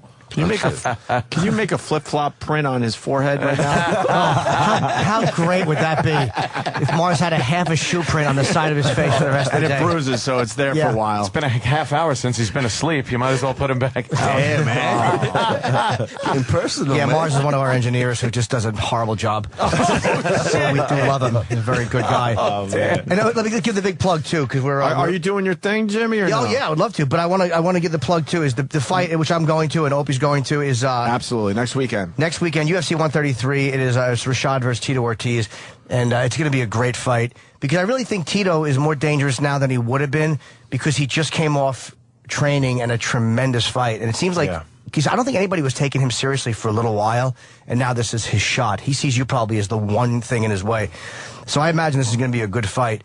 And it's funny, I was sitting behind Chuck Liddell when Tito fought. And I was like, wow, could you believe that? And he's like, I never saw him hurt anybody before. Oh, shit. Yeah, it's really fun to watch those guys fucking shit talk each other the way we do, other radio guys. Yeah, Chuck hates Tito, man. Yes. Chuck, yeah. He can't. I mean, he loathes Tito. Tito really bad, man. He doesn't like him. Yeah. But you know what? I don't think nobody was more surprised in that arena than Tito Ortiz. When Tito won, he didn't even know how to react to it. He forgot even how to celebrate for a second. He was just like, I got hurt. I got hurt. You know? It was like almost a question. He was meant to say, I got hurt, but he was like, I got hurt. I got hurt. What is it with him? I don't know. A lot of guys don't like him. A lot of guys don't like Tito. What is it? I don't know, man. It comes off a little douchey. Yeah. I don't know, man. There's a lot that can be said, but You just think he's arrogant? Is he a little arrogant? You know what? Honestly, personally, I don't got a problem with Tito, to be honest. But you know, some people say that he's kind of like arrogant, and he kind of, you know, he's kind of got a. He kind of acts like he's Hollywood, you know, and that's the worst thing for a fighter. Like, a fighter never wants to be Hollywood. That's like, if like I would talk to one of my fighter friends, I text them and they don't hit me back right away, I'm like, you Hollywood ass punk. And then that's like fighting words, you know? So people don't like that when they see another fighter and they act all Hollywood. It's like, dude, this dude thinks he's better than what he is. What do you think? What I normally do when the fighters come in, and I've done it with a lot of fighters where they've done it, is because I really am in awe of watching UFC, is they'll put me in some kind of a move very quickly, and I tap immediately. It's not a test of two men. It's like, you know, one little fella seeing what like a real fighter does. Yes. And we've had everyone, you know, Brock has done it, Fedor put me in an arm lock, and, you know, so if you would put me in one, but again, I will tap quickly, and something that's easy. But I've had a bunch done. I've had Brock put me in a knee, I think what's called a knee bar. A knee bar? And yeah. Okay. Which is very unpleasant. And they give, like, you know, a small percentage of power. Well, and Jim's like, Oh yeah, and Kane guillotine choked me, and Couture rear naked choked me. I mean, I've had a few really. Oh yeah. But just for that half a second or that second to feel that, it's like, how does anybody sign up for this? It amazes me. So you know what? That's one thing. Right before I fight, that's what I think. Not right before I fight, but probably like the day before I fight, I'm thinking like, so this is really about to go down. Like, I'm really about to get in a cage and fight somebody. And I'm like, fuck am I doing in my life, man? You have those moments, right? That's like hysterical, man. It's like, what am I doing? Like, am I really about to go in there and fight somebody? And this is about to be cool, huh? I'm like, everybody's okay with this. I'm like, wow. 15-1 though, bro. But you know their goal has been to hurt you too. Like, that's their goal, is to knock you out. Yeah, it is. That's the crazy thing about it, because sometimes you go into the fight and you're thinking like, there's only a few ways I'm gonna get out of this.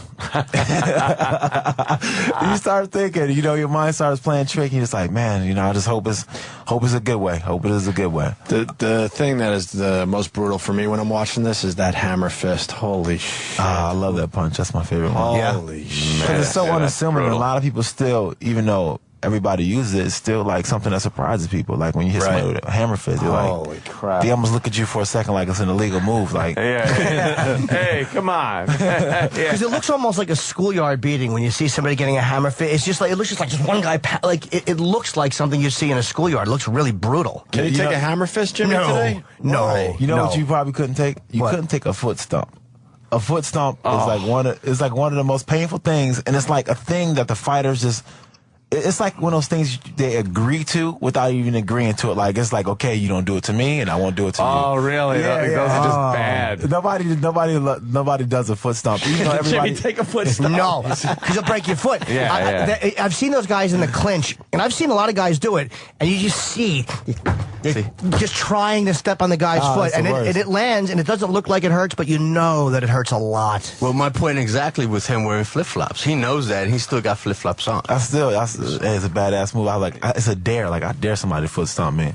I would, It'll just make you angry. Yeah, I don't take those arms could probably take care of some business there. Fuck the flip flops. I don't take strikes. And we had Anderson Silva, and you know, and he gave me. I wanted a light kick from Anderson because again, you can't take too much. And you know, he's such a nice guy. He didn't really want to hurt me. Oh, I don't want to do this, but yeah. And he has sunglasses. He's a very nice man. And he kicked me a couple really light. I'm like, you can go a little bit, and he probably put less than 10% into it. But the one time he did actually, where I kind of just, I had never been jostled like that, and I had a headache for 2 hours. I'm like, that he hurt me just kicking my shoulder gently.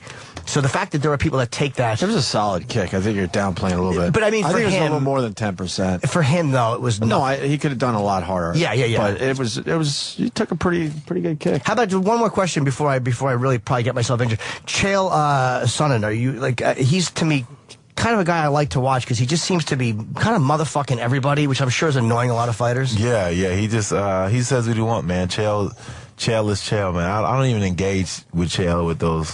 Because it's like I get, because I like to talk trash, but if I start talking trash with Chael, then it's like, where does it lead to? Like, we probably won't fight. Right. What is he, 185? Yeah, he's 85, and he probably won't fight. So it's like, what's the point? But man, he pisses a lot of people off.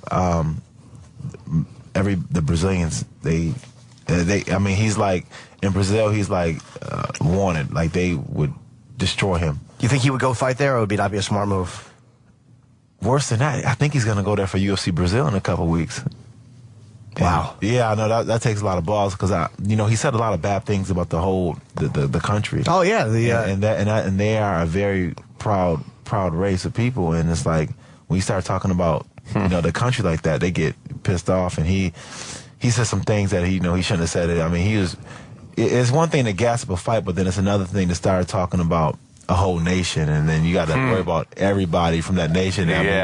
So he's definitely picked a fight with the Brazilian community that I don't really understand if he even knows how bad he did. That's crazy. Yeah, he was attacking their jiu-jitsu, but you're right, when you're attacking the country, it's not just the fighters. Yeah. So you got to watch yourself when you're going to the arena, because they don't fuck around down there. Yeah, and I'm just piggybacking what he said. If you've ever seen soccer games, they really do kind of pull together. I'm telling you, man. They're crazy. They're definitely a strong community to get behind each other, and I'm like, he doesn't understand. Like one of my training partners, like, hey, bro, you know Chael Sonnen?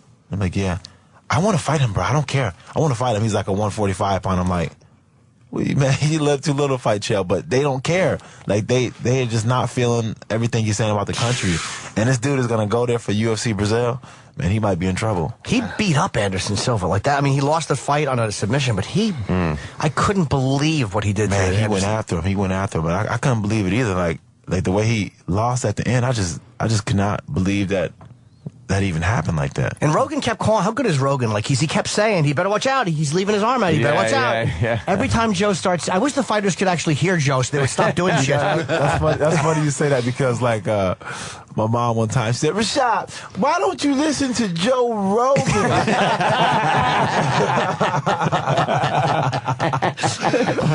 I'm like, Mom, I can't hear Joe Rogan. Fucking Joe Rogan, I can't hear him. He sees it all though, man. He sees it before it comes. I like your mom, man. My mom be trying to like she try to critique me based on what Joe Rogan said. See, Rashad, you need to work on your guard passing. You need to work on past your guard. And I'm like, Mom, how do you even know something like that? Joe Rogan? I think Joe Rogan's seeing the whole fight in slow motion. Is why he's seeing it like this. Oh yeah, he's got a pot lollipop. Yeah, Joe. Oh Good yeah, old Joe. Just like his weed. Well, a lot of people are suggesting stuff, Jimmy. What kind of moves are they suggesting? Triangle Jim, choke. can I suggest one? Oh yeah, sure. This one would be easy enough for both of y'all. They're all going to be easy for him. Well, this one would be easy for you.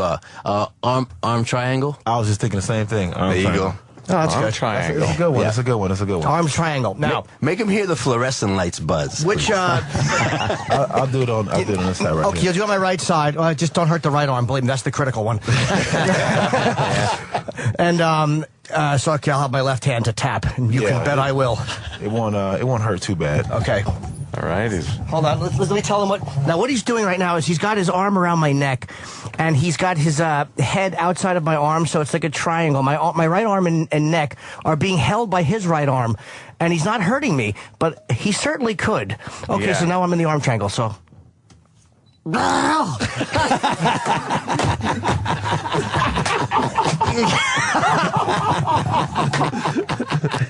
The noises you make, Jimmy. We need a montage of those noises. Oh, we're going to have one. That it starts off like it doesn't. I was like, oh, this isn't that bad, and then the pressure comes, and I didn't know the other hand came around. Oh. Yeah, it kind of pushed your head sideways. Dude, your fucking head is being mushed my head like a tomato. Where does it hurt? In the neck? It's not even necessarily a hurt. It's just everything you know in the world is going away You immediately. heard the sound he made. Yeah. It feels like that sound. That's what it's like when you have a boa constrictor on you. Like that. Yeah, That's it's tight. like That's you're a tight being one. squeezed. There's nothing you're gonna do. Jimmy, you a picture of Great that? picture. Look at his face. Oh my God, that face says it all, man. But look, the beautiful thing is, you can see my face, and it's from the back angle. You see Rashad's hand about to hit my head. I'm not even getting the hand on the Not head. the full effect. Wow, that is fucking powerful. You got the sound, Travis. Let's hear that. Okay, Yeah. so now I'm in the arm triangle. So.